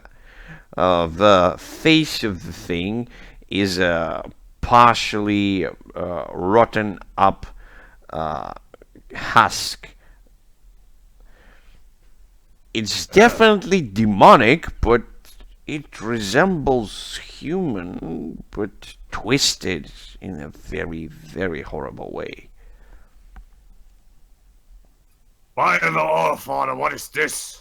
And I make a step back from the thing and look at the hooded thing. Yeah, you take a step back, you look back, and the hooded man is already almost halfway to a portal. How what do big you is do? the thing coming out of the... Is it coming out of the makeshift building? Or Yes, is it... yes, it is coming out of the makeshift building, and as it moves out, it almost looks like a spidery-like creature, because of its limbs are very prolonged, and it's moving, just like grabbing the earth beneath it and struggling to move towards you. But something tells you that it's not that slow when it comes to attack. It just looks threatening. Maybe time to get out of here. Now try to make the follow the hooded man, hooded thing. Figure. Do you want to get in the portal before he does? I mean, I don't know whether he would close it right behind him, but since this thing looks very even nastier than the... Just the don't think about it too much. Do you want to get in the portal before him or not? I would definitely hurry. Yeah. Okay, that would be dexterity. Not bad. You can do it, but oh. Oh, let me look at you here. Oh no. No, not the hammer. He has a lot of useful stuff in there. Oh no. Oh yes, of course. Oh no. You like your wonderful magical necklace? Oh, Yeah? The one that lets you twist realities?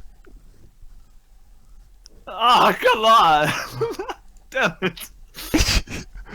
You can do it, but as you walking or just trying to walk through, you can Yeah. feel the grip of one of the joints of the creature just snatching at your neck, and it grabs on your wonderful necklace.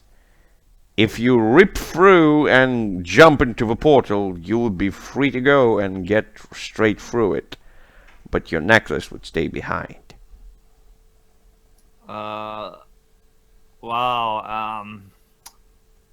When Agrota feels that the thing is grabbing for the amulet, I think there's something like slow motion going on, and in this moment he realizes that he wouldn't make it with the necklace, and or the necklace would be grabbed. Yes. He swings around and in one move swings with the other hand with the sword for the tentacle thing Okay. grabbing the necklace. You want to use the sword? Yeah, I mean in this Good. situation, yeah, that's cool. Sure. Use the sword then. Yeah. Yes. Ah. Okay. So describe me, how do you kill this thing? Do you chop all of its limbs? Yeah, I mean, yeah. After the first, which was grabbing the necklace, is yeah. Yeah, the thing Oh, makes a high-pitched shriek, like.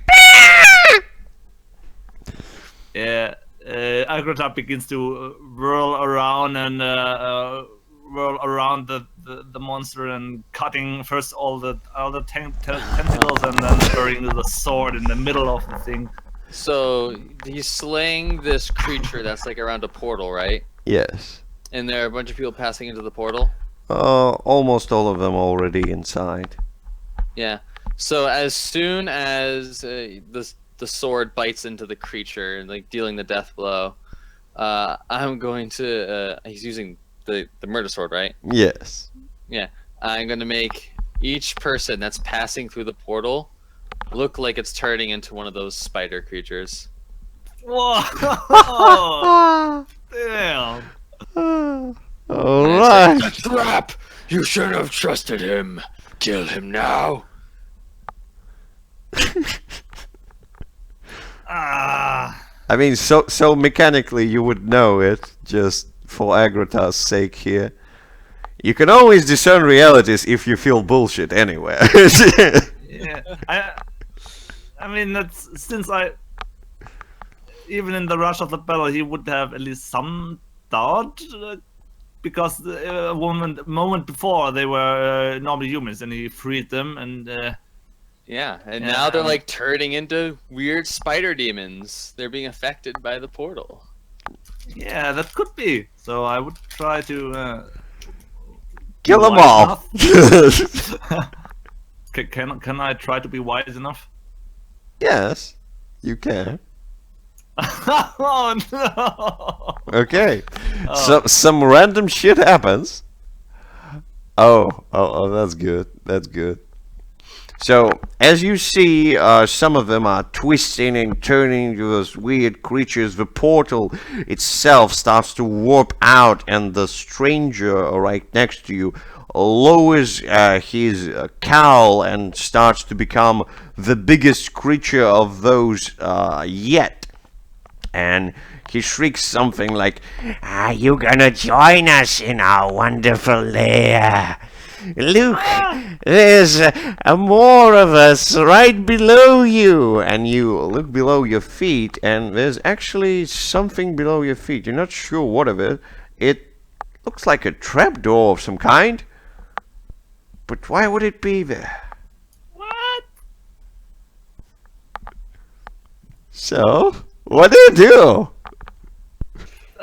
There's only one choice, Agratar.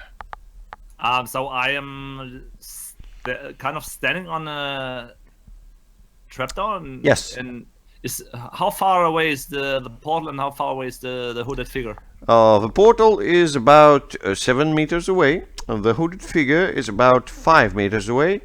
and there's a couple of folks that are not yet in the portal, but they are getting close to them. And yes, all of them are turning into weird, twisted creatures.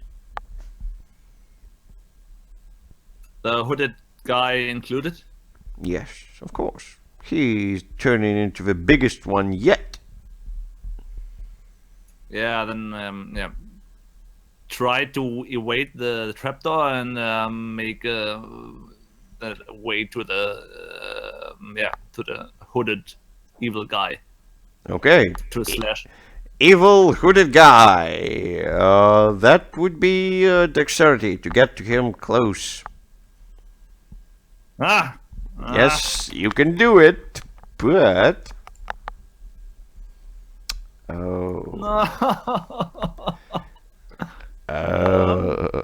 I know what's gonna happen. Do you know what's gonna happen? I mean, there's only one true ally here, so. Okay. Okay. Oh. So, do you accept the bargain? I mean, literally the bargain is the ally's health, not the ally's life. So. Sure. I mean, if I don't accept, I will fail. Yes. Basically, Yeah, you wouldn't be able to make it to the thing before it starts doing something else. You're not sure what, but at this point, it looks really threatening. Yeah, I don't know the bond to Denlin and Liana is too old, too deep that I would risk this when I see her coming in the way or something like that. Basically, when you rush at the person with your weapons blazing, your panther, well, it's not your panther, it's Daniel's panther, but she basically jumps in a way trying to stop you, and you understand if you want to make it in time, you have to smack her out of the way. No way. Okay, so she jumps at you, and you end up sticking your back to the floor, and your panther is on top of you, and she's gnarling at the swords and saying, I imagine a scene where Akrata remembers the one of the moments when Denlan talked about the sword, and I remember when Notfarious told Akrata to be a little bit careful around the sword, and As far as I can recall it, it wasn't be a little bit careful around the sword. It was just like, this thing is gonna mess with you hard. yeah, maybe exactly these words come into his mind. This thing will mess with you. And in this moment of clarity, he uses the bracelet from the sword hand Oh. to Okay. disable the sword. Okay. Say the magic words. Not furious. Helvetai! And so, like, this is releasing me, correct? This is muting you, basically.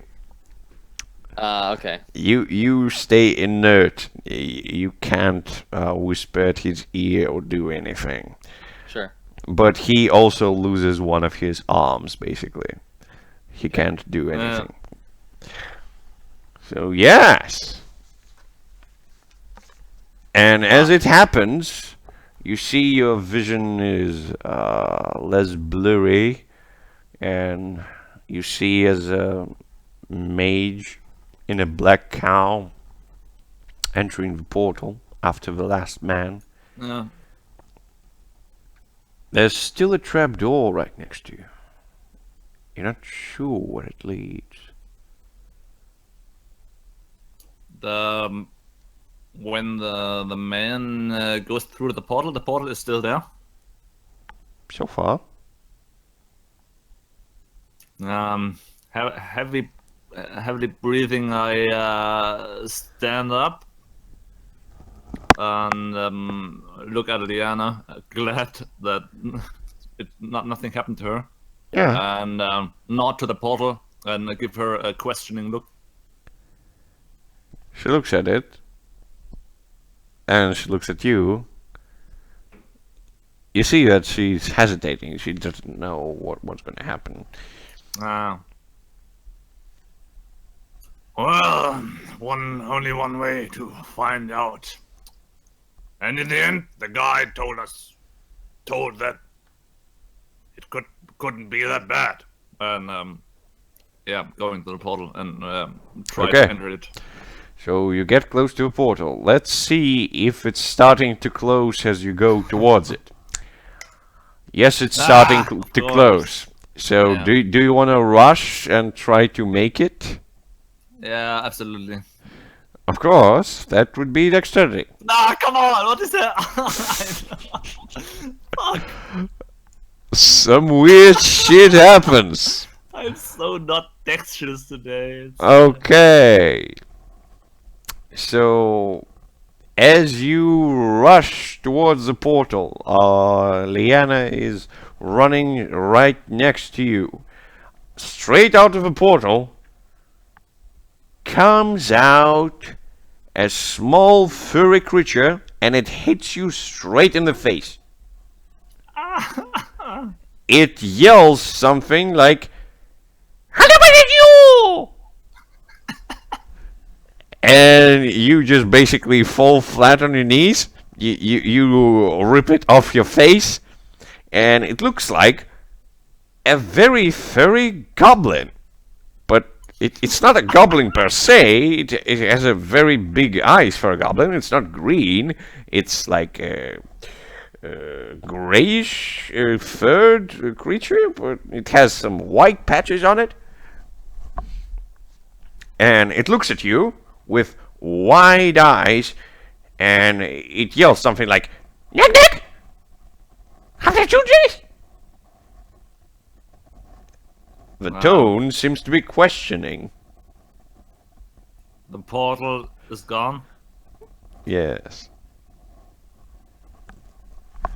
Ah, damn it! And I smack the hammer with all the might into the ground. Yeah. Try to destroy a few rocks there. The hammer definitely breaks a few rocks. The creature jumps behind your panther. The panther is trying to jump behind you. And the creature jumps behind you as well. And the panther is shrieking at it like, "Shh!" And the creature is like, "Come close, you are! What the hell? And after smacking the rock, I turn around. And who are you, and why shouldn't I kill you right in the instant? He looks at you, twists his head from left to right, and then proceeds to talk again. He's just like, "Nick, Nick! How did you run it?" I don't understand a fucking word you say. and quite disappointed, he sits on another rock, which is still whole, not smashed, and shakes his head. What shall I do with you? Looking With you all? looking to Liana, to the thing, and back to Liana, and back to the thing. And the thing looks at the thing looks at Liana, and once again it proceeds like, "Nick, Nick! How does you are?" The panther makes a very eerie silence and assumes a hunting position. So, what do you do, Agrata?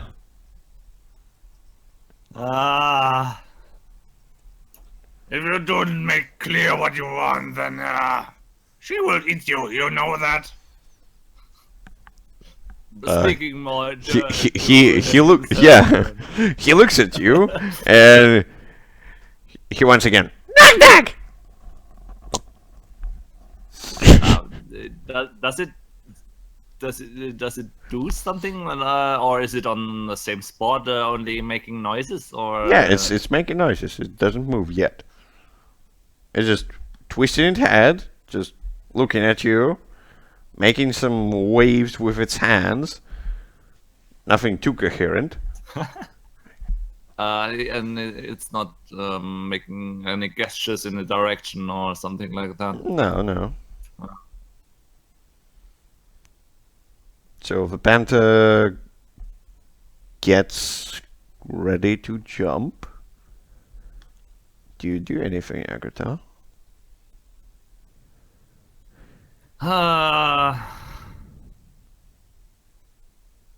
No, I look at those two and. Well, you think you had it coming. Okay. Gesture to Liana. So Liana jumps at the thing. The thing screams something like "Hattelska!" and it jumps towards you.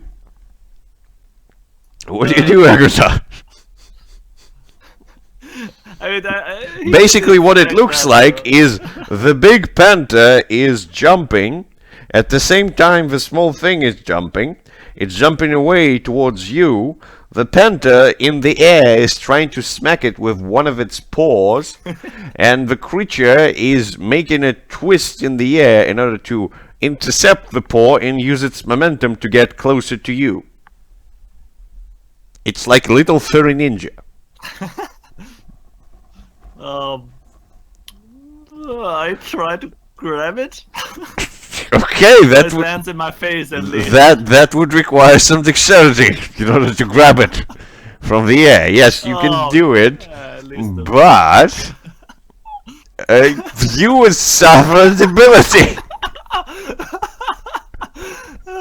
oh shit. Oh yeah, I know what. You would definitely be confused. Yeah. Okay. Oh, You grab it from the air, and the creature is upside down in one of your hands. You grab it by one of its legs, and it looks again at you, and it says, "Knack, knack!"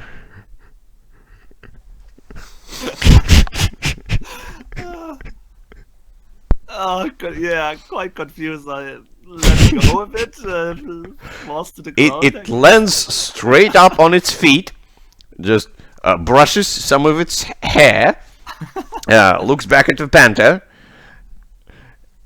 and makes a weird expression of like a very concerned look, so to speak. And when the panther is trying to once again growl at it, like the creature, it picks one of the smallest stones, well, the rubble that was made by you smacking the earth with the hammer. It throws it at the panther, and it yells something like, "Funk, funk!"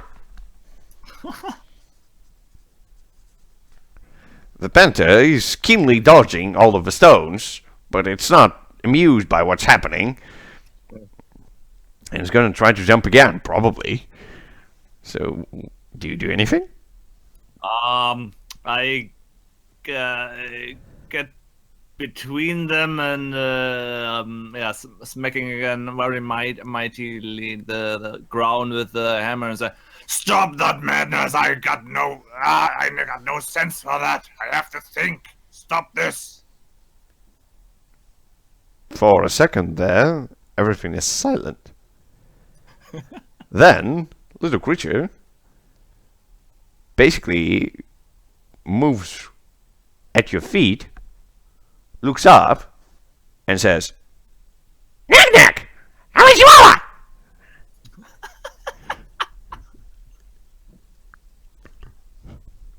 What did it? oh man.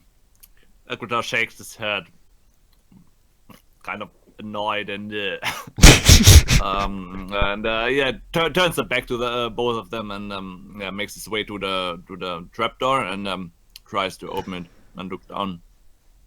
Okay. What is it made of? The trapdoor? Is it really there? Is it still there? It's really there. It's really there, and it looks like it's made of wood, which is the most insane material to use in hell. Yeah. It doesn't seem to be like really logical to put it here.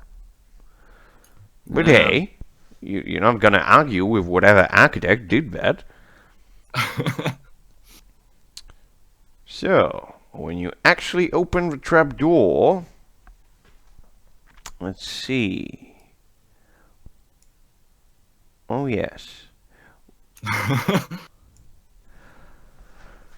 So you open it, and you see a whole bunch of small imps who are smoking a couple of joints and passing it all around each other.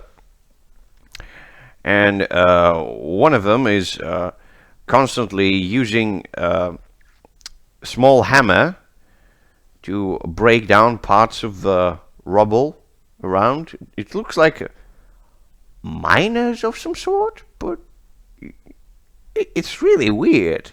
And one of those who's smoking a joint, he looks up at you and he says, "Whoa. I think this stuff is really hard, Johnny, but I gotta get back to work. Corbus is not gonna be pleased if we don't finish the tunnel." And he's just like, "Yeah. Better close the trapdoor, eh? Yeah, we should. Some weird stuff there." And one of the imps is getting close, and it's grabbing the handle of the trapdoor. It's trying to close it. What do you do? I hold on to the trapdoor and look at him. Hey, wait, what is this here? What are you doing down here? When you Who are start you? when you start talk, it basically lets go of handle. It falls down into the small tunnel, and it yells, "Johnny talks! It talks to me! It talks to me! What did you put in the fucking joint?" And he's just like, "I hear it too!" Ah! And one of the imps in a big helmet, he's just like, "What are you talking about? What you just... Oh shit, who's that?" And all of the imps, in a matter of seconds, are focusing their attention on you, Agritar. And your small friend, Fury One, he looks down and he says, "Knack knack! How much you are?" And they're just like, that was a bad idea to smoke in such a closed space. Yeah, I feel you. The Penta looks down as well and makes a small growl, like, I imagine the three faces: the Fury face, this Agrotar face, and the Panther looking down to the goblins yeah, the imps. through the Yes. hatch. Alright, so as far as I can remember, how much time do you have left? I got another 30 minutes. Okay, sure. So now we're gonna switch back to Etix for her wonderful dining part. Yeah. So you actually get back to Hasbin's place. And there's his wife, and of course there's Odik, who didn't pass on a nice invitation. And you all are greeted by Hasbin. And my wife. Yep. Okay. So, how do you sit them, husband? Do you sit Odik close to Itix, or how do you do that? I imagine a round table, and in the main room of the hut, and of course, husband would sit besides his wife, and on the one side, and I think as he's the and on the other side, Etix, and then between Etix and the wife is sitting. What is called? Odik.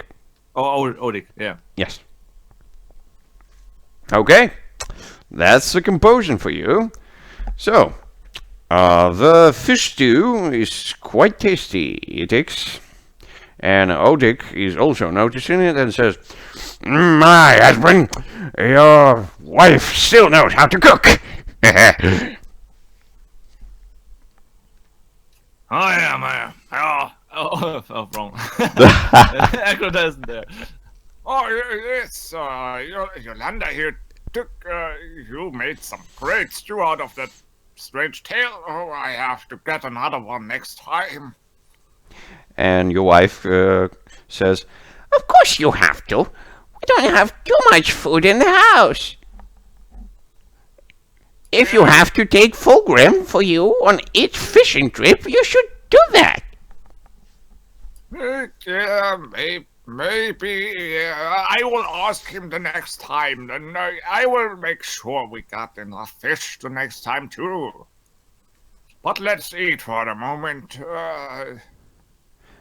She looks at Etix and she says, "Why don't you eat too much, little girl? Don't you like the stew?" I say, I am just a slow eater is all. I say, did you hear? I look to the talkative man with the stories. Yeah. I say, have you heard of I call it a monster from beneath the ice?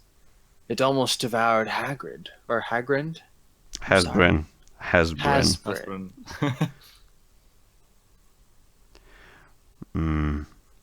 Odik is rubbing his beard again, and he's just like, "I don't know. I haven't been there. You should ask Hasbrin. That's his tale. In many ways." That was a good one, yeah, indeed. It's the tail. Taking one of the tail pieces out of the soup and waving it around. Yes. Yeah, and telling, especially with the wife now, listening at least a piece of the story with Fulgrim and the very large crocodile albino monster. Okay. So basically, Hasbrin tells you the part that you don't know, Itix, that Fulgrim actually managed to slay all the weird creatures, then some fish folk, then there was a weird mage lady, Gainland, and then the lady seemed to drown, but Fulgrim saved her, and at the end, he escorted Hasbrin with his hard-earned fishtail to the city and proceeded to get into the tavern, the one that's called Fishy Paladin. And I say, is that something you've done before? Looking to the man who tells the crazy stories. Slain a beast of that size beneath the waters? Odik rubs his beard again and he says, "Well, can't say that beneath the waters, but above it, definitely have. So, one time, I was in a cavern with a big bull. You know, bulls sometimes get into caverns. I haven't heard of it as well, you know. But when I saw it, it was huge. It was taking the most of the space, and I had to go through because behind me was a regiment of kobolds. They all wanted my blood, and I had to go through the bull. So I took my frying pan. And yes, that was the only weapon I had at the point. And I smacked the bull straight in the head. It mourned in a vicious scream like, "Whoa!" But I kept hitting it with a frying pan until it lost all its breath. And then I looked back, and the kobolds were pissing their pants at the sight of me. Oh, that must have smelled very badly inside that cave. Oh, Odik. Oh, I can imagine now. Yes, you're definitely right, Hasbrin. It was stinking as shit. Of course, they started shitting themselves after I took the bull's tongue out with my bare hands and started smacking them in their faces. Then they stopped to laugh, I guess. Oh, those pesky little kobolds are nasty folk, these are. Yes. But most of them escaped from me. But some of them I strangled with the bull's tongue. Oh my! And all this with the old gold frying pan from your granny? Yes, of course. You know, the sturdy one. Oh yeah, the heavy with the long handle. Oh yeah, I noticed. Oh, you should see this young lady. It's a mighty thing. You know, you can smack whole bulls with it. Exactly. So I'm not a stranger to big things, you know. Yeah. Oh, well said, Odik. Yes. You wanted to say something?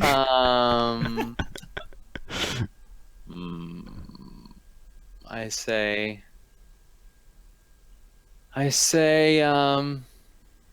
perhaps, well, I bet some of the tales are true, but I think... Some? All of them are true. I have this bull's head in my house. I would be convinced if you traveled into the lake and slain one of these great creatures yourself, with me as witness. He's just like, tell you what, little girl. Next time I go to an adventure, I'll take you with me. What do you say? I say, I have more time to spend here, but it sounds like fun. Oh, of course it is. Only if you can run really fast. You chuckle too. Oh, she is far too young. Let her have a few years, then she might at least keep up with you when you chase them. Maybe you're right, Hasbrin. Maybe you do. I'll probably take one of the lads. No offense meant, young lady, no offense. Etix, like, is kind of quiet at that moment. Yeah, and your wife, Hasbrin, Yolanda, she's just like, oh, don't interrupt the little thing. She's eating. Come on, you have to eat. You have to grow. Can I discern realities about the soothsayer? That's what I'll call him. The soothsayer? What? No, the man who tells the stories. Oh, Odik. Okay. Yeah. Again? Yeah, is that possible? I mean, sure. Let's do it this time. Okay. Okay, what do you want to know? Question number 1. Is he bullshitting me? Well, yeah, I already asked that. What's it called? What should I be on the lookout for? He is really, really good with his hands, and he has great reflexes. And you've seen it as he's using the fork and a knife in a very passionate way, and he's very keen in all his movements. He's cutting the meat from the fish, and he's eating stuff, and he has a very good eyesight, so he picks all the bones out of it. So he's good. And you wouldn't say that if you just like met him on the street, but when you see him just doing all this really dexterous things with his hands, you definitely know that this guy had some training. Okay. What here is useful or valuable to me? Well, he's a good guy and he's friendly. Yeah. Who's really in control here? I think Hasbrin, because it's his house. Yeah. Okay. That's...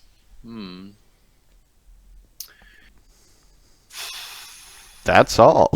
When I tell him about, like, the creatures and me bearing witness to that... Yes. Could I have perhaps rolled parlay or defied into charisma To do what? to convince him to go out into the near the lake? Oh, so you want him to get with you to the lake? Yeah. Okay, so you can try to convince him about that. All right. So what's your leverage? Well, my leverage would be me believing his stories. That's not leverage. You seem to care about it. Not That's about okay. you that much. I Well, mean, leverage is fine. that's I guess that's I not will leverage in this case. Maybe if you think of something else. No? No, it's quite all right. Okay.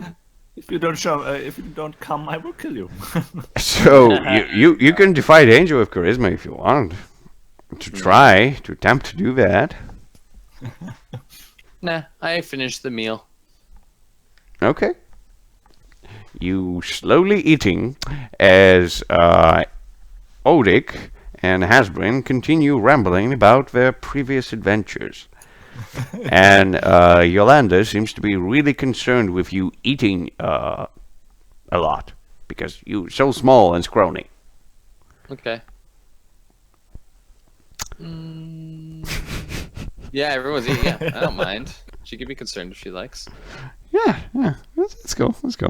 And then she asks Hasbrin, so where did you find the girl? Is she an orphan? I mean, we have some space. I said, I have parents, but they're far away.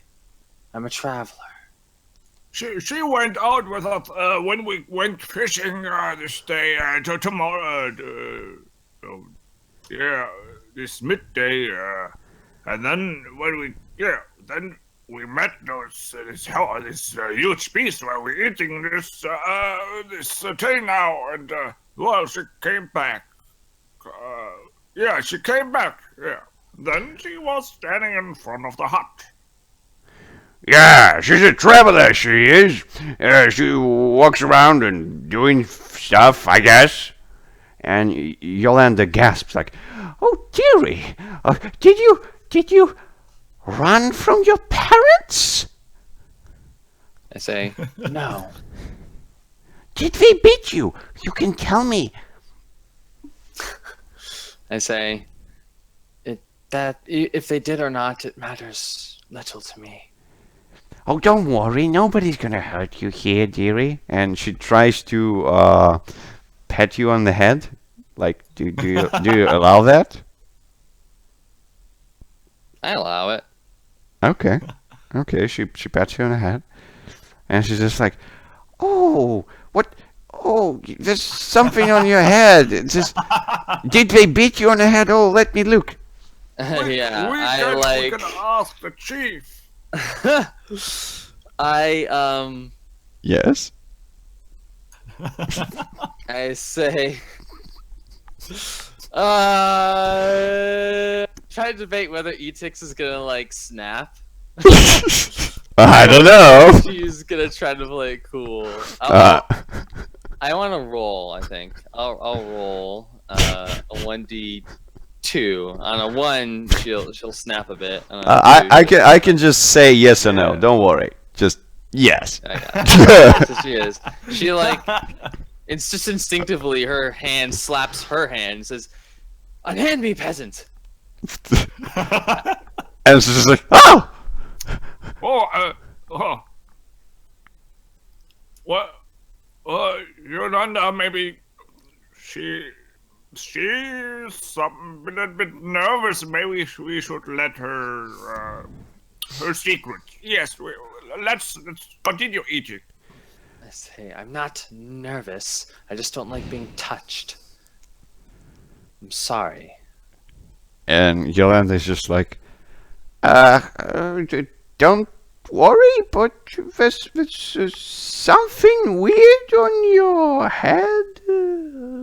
I say, it's called hair, woman. Woman, let the young lady in peace. Young lady, we can go to the chief tomorrow if you need some help. That would be no problem. We can ask him whether he can send some guards to your so-called father. I say, Yeah, and we can go to the healer to fix your head. That's definitely true. Yeah. We could pay for. We could at least give you some gold for that if you want this healed. Whatever is wrong with your head. Yeah. I mean, no offense, young lady. I say, think if I had traveled so far to get here, a particularly hostile environment, don't you think I could handle myself just a little bit? And everyone pauses. Yeah, everyone pauses for a second, and then Odik breaks the silence with a chuckle, like,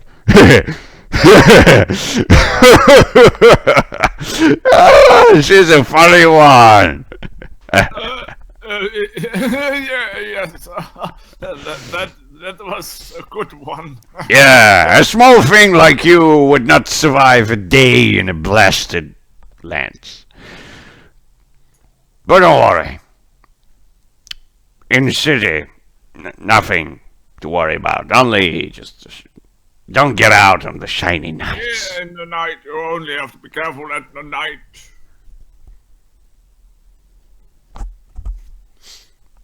Yeah, I let the words roll over me like, a river that would be breaking over rocks, Uh-huh.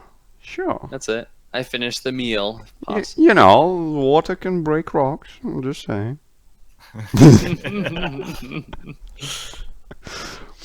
Okay. You continue eating, and Yolanda gets closer to Hasbrin, and she's just like, I think there's something wrong with her. Do I hear this?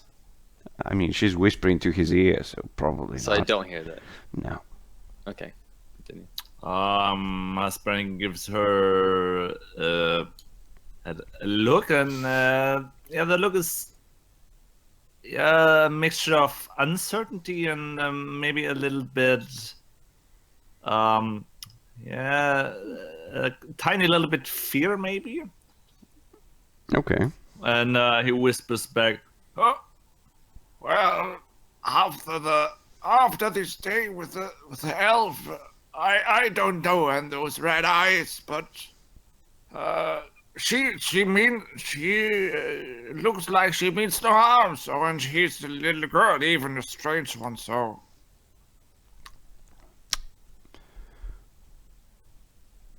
Yolanda makes it, well, at least tries to make it like giving you some advice about how to eat food. It's really weird, but she says another thing to your ear, just like, I think we should tell the gods. And then she just moves slightly away and just continues eating and awkwardly smiling towards Itix. And Odik is just like, oh, come on. I don't think we have to stay silent here. Everyone has good stories. Say, girl, you say that you're a traveler. What stories do you have? What stories does Etix have? Let me think. So like Etix was in the cavern with the others, and we were Yes. tasked with finding this general. Yes. Well, Well, not general, Do just I still have the black shard of like the creatures that were trying to kill Robin and the others? yes. Yeah. I guess I say I have something, and I place it on the table carefully, and I say, "This is from a dangerous creature." Sure. This is looks like a shard of glass. Oh, it's a nice piece. Where you got this? Yeah. Yeah, it's like obelisk black, right? Yeah, Serge? Yeah. It does reflect light, but yeah, it's black. I say, underground somewhere. I was amidst my friends. We dealt with them handily, of course. Oh, I guess they walked into a cave, saw some spiders, stumped them, and then grabbed some crystals. They were shiny. I like your adventurous spirit, girl. During that, Hasbran shoots Yolanda another look, and is she still, when meeting his eyes, some kind of worried, or? She is worried, yes. Then Hasbran would excuse himself to get a little bit fresh air while Auric is Odik is going on with the story, and Etix too, and he would make his way in direction of the chief's hut, at least if it's not far away from his own. It's not too far. No. Yeah. Just like maybe 3 or 5 minutes walk. Yeah, then he would hurry there. Okay, sure. He himself is not very convinced. I mean, he doesn't really know what to make out of the girl, but when he sensed the discomfort of Yolanda and the worries of her, and that's the main thing, because he wants to at least speak with the chief, maybe. Okay. And you'll get your chance, I guess, next time. Yeah. Because we have 5 minutes left, right? Yeah. Okay, so we'll use that time by asking ourselves some good questions. Won't we? So the first question, did you learn anything about the mortal world? I don't think so. I mean, well, not Akrota, but Etix experienced hospitality. I mean, come on. Like, you probably have a god of hospitality. Yeah, I mean, yes, you have gods, but we're talking about humans. We're talking about mortals. I mean, I know they eat in their little homes and invite people to things, right? Like, Okay. well, I mean, you might as But poison. you never heard of people who like to tell stories and people who like to basically just build all their lives around good stories. Some of them may be exaggerated. Some of them may be even true.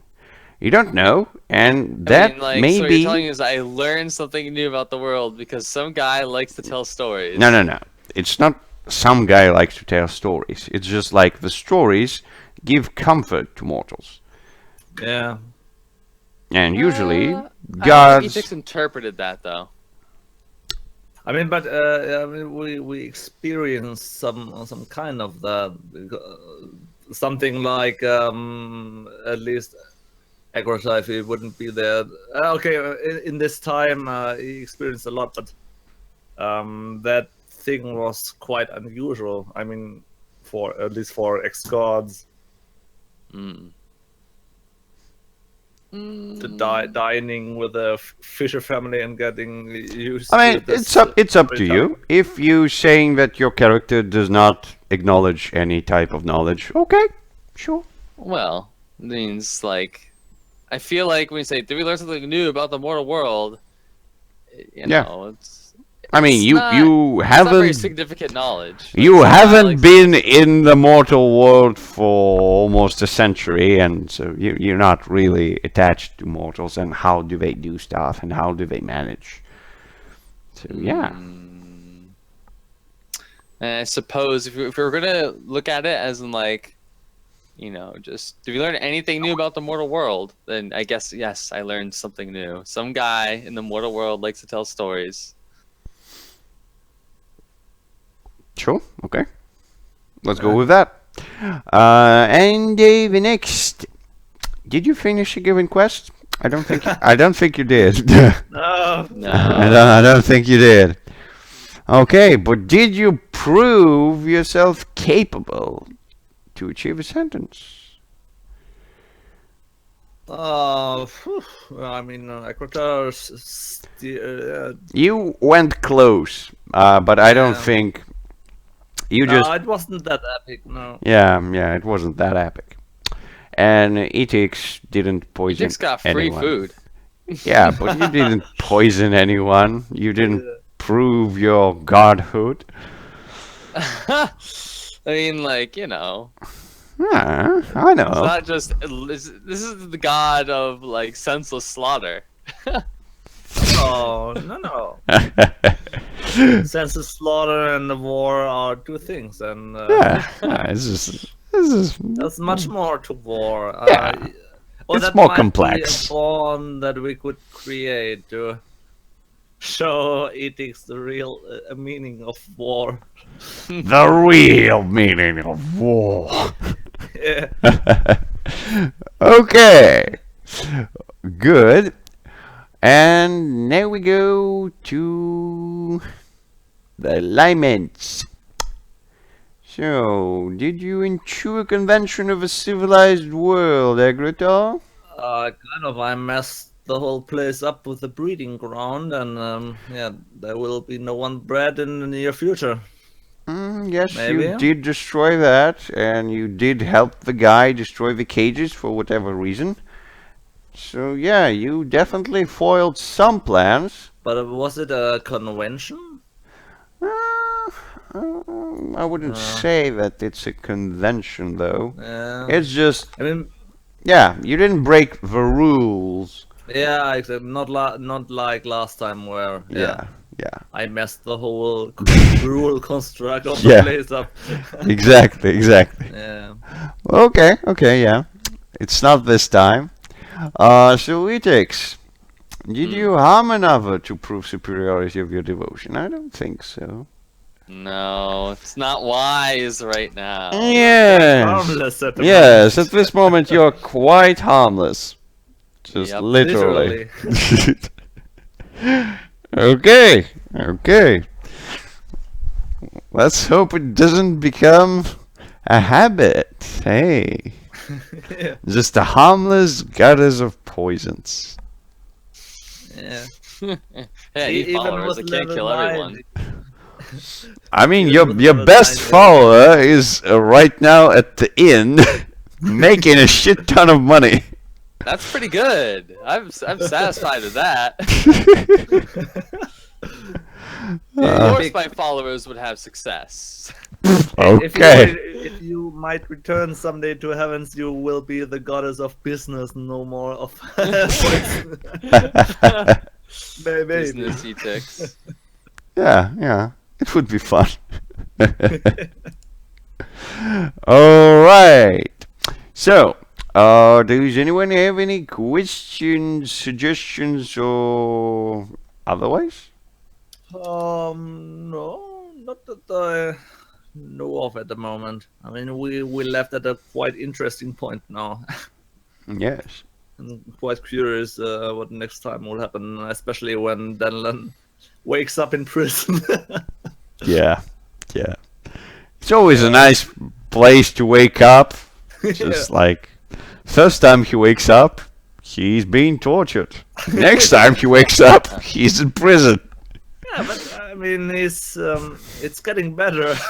Yeah, it's definitely a good progression. Yeah.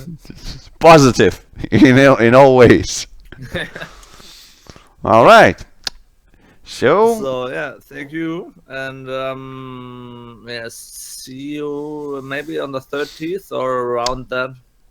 yes, I think I'm Or just next gonna, yeah, I'm just gonna make a suggestion to reschedule Yeah. the game next week from Friday to Yeah. something else, and we'll see what days are free for all of you folks.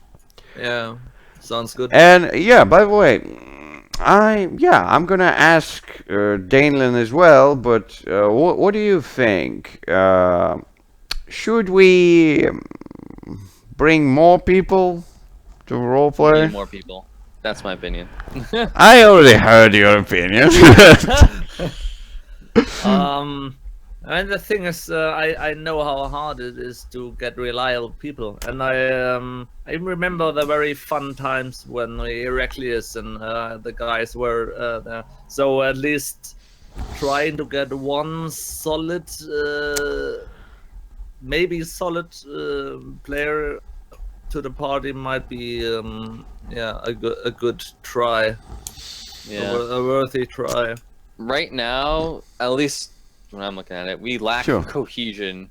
Enough cohesion to get something done. That's significant, right? Like we've been in the waste for like 4 sessions now. It's Yeah, fine. It's I mean, fine. it's, most of that lies in the nature of the stuff we get we got happening here. So Yeah. I feel it's because our players haven't been, I don't know what the word is, punctual.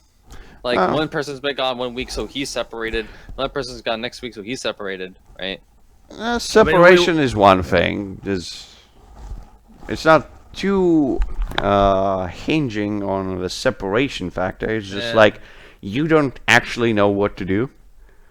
Well, that's true. Yes. And, Well, you like gotta Tix trace doesn't have the it, yeah. tools to do that.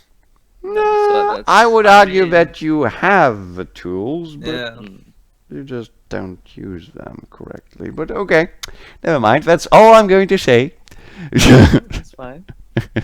I mean, yeah, it would be definitely worth a try to get at least maybe one more and try to have a stock of normal 4 people. So we Ah, might be worth a try. all right, I will round up some players.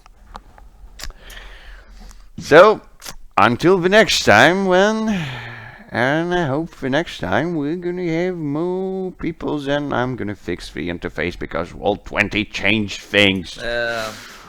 But okay, yeah. See you, folks. See you. Good night. Take care.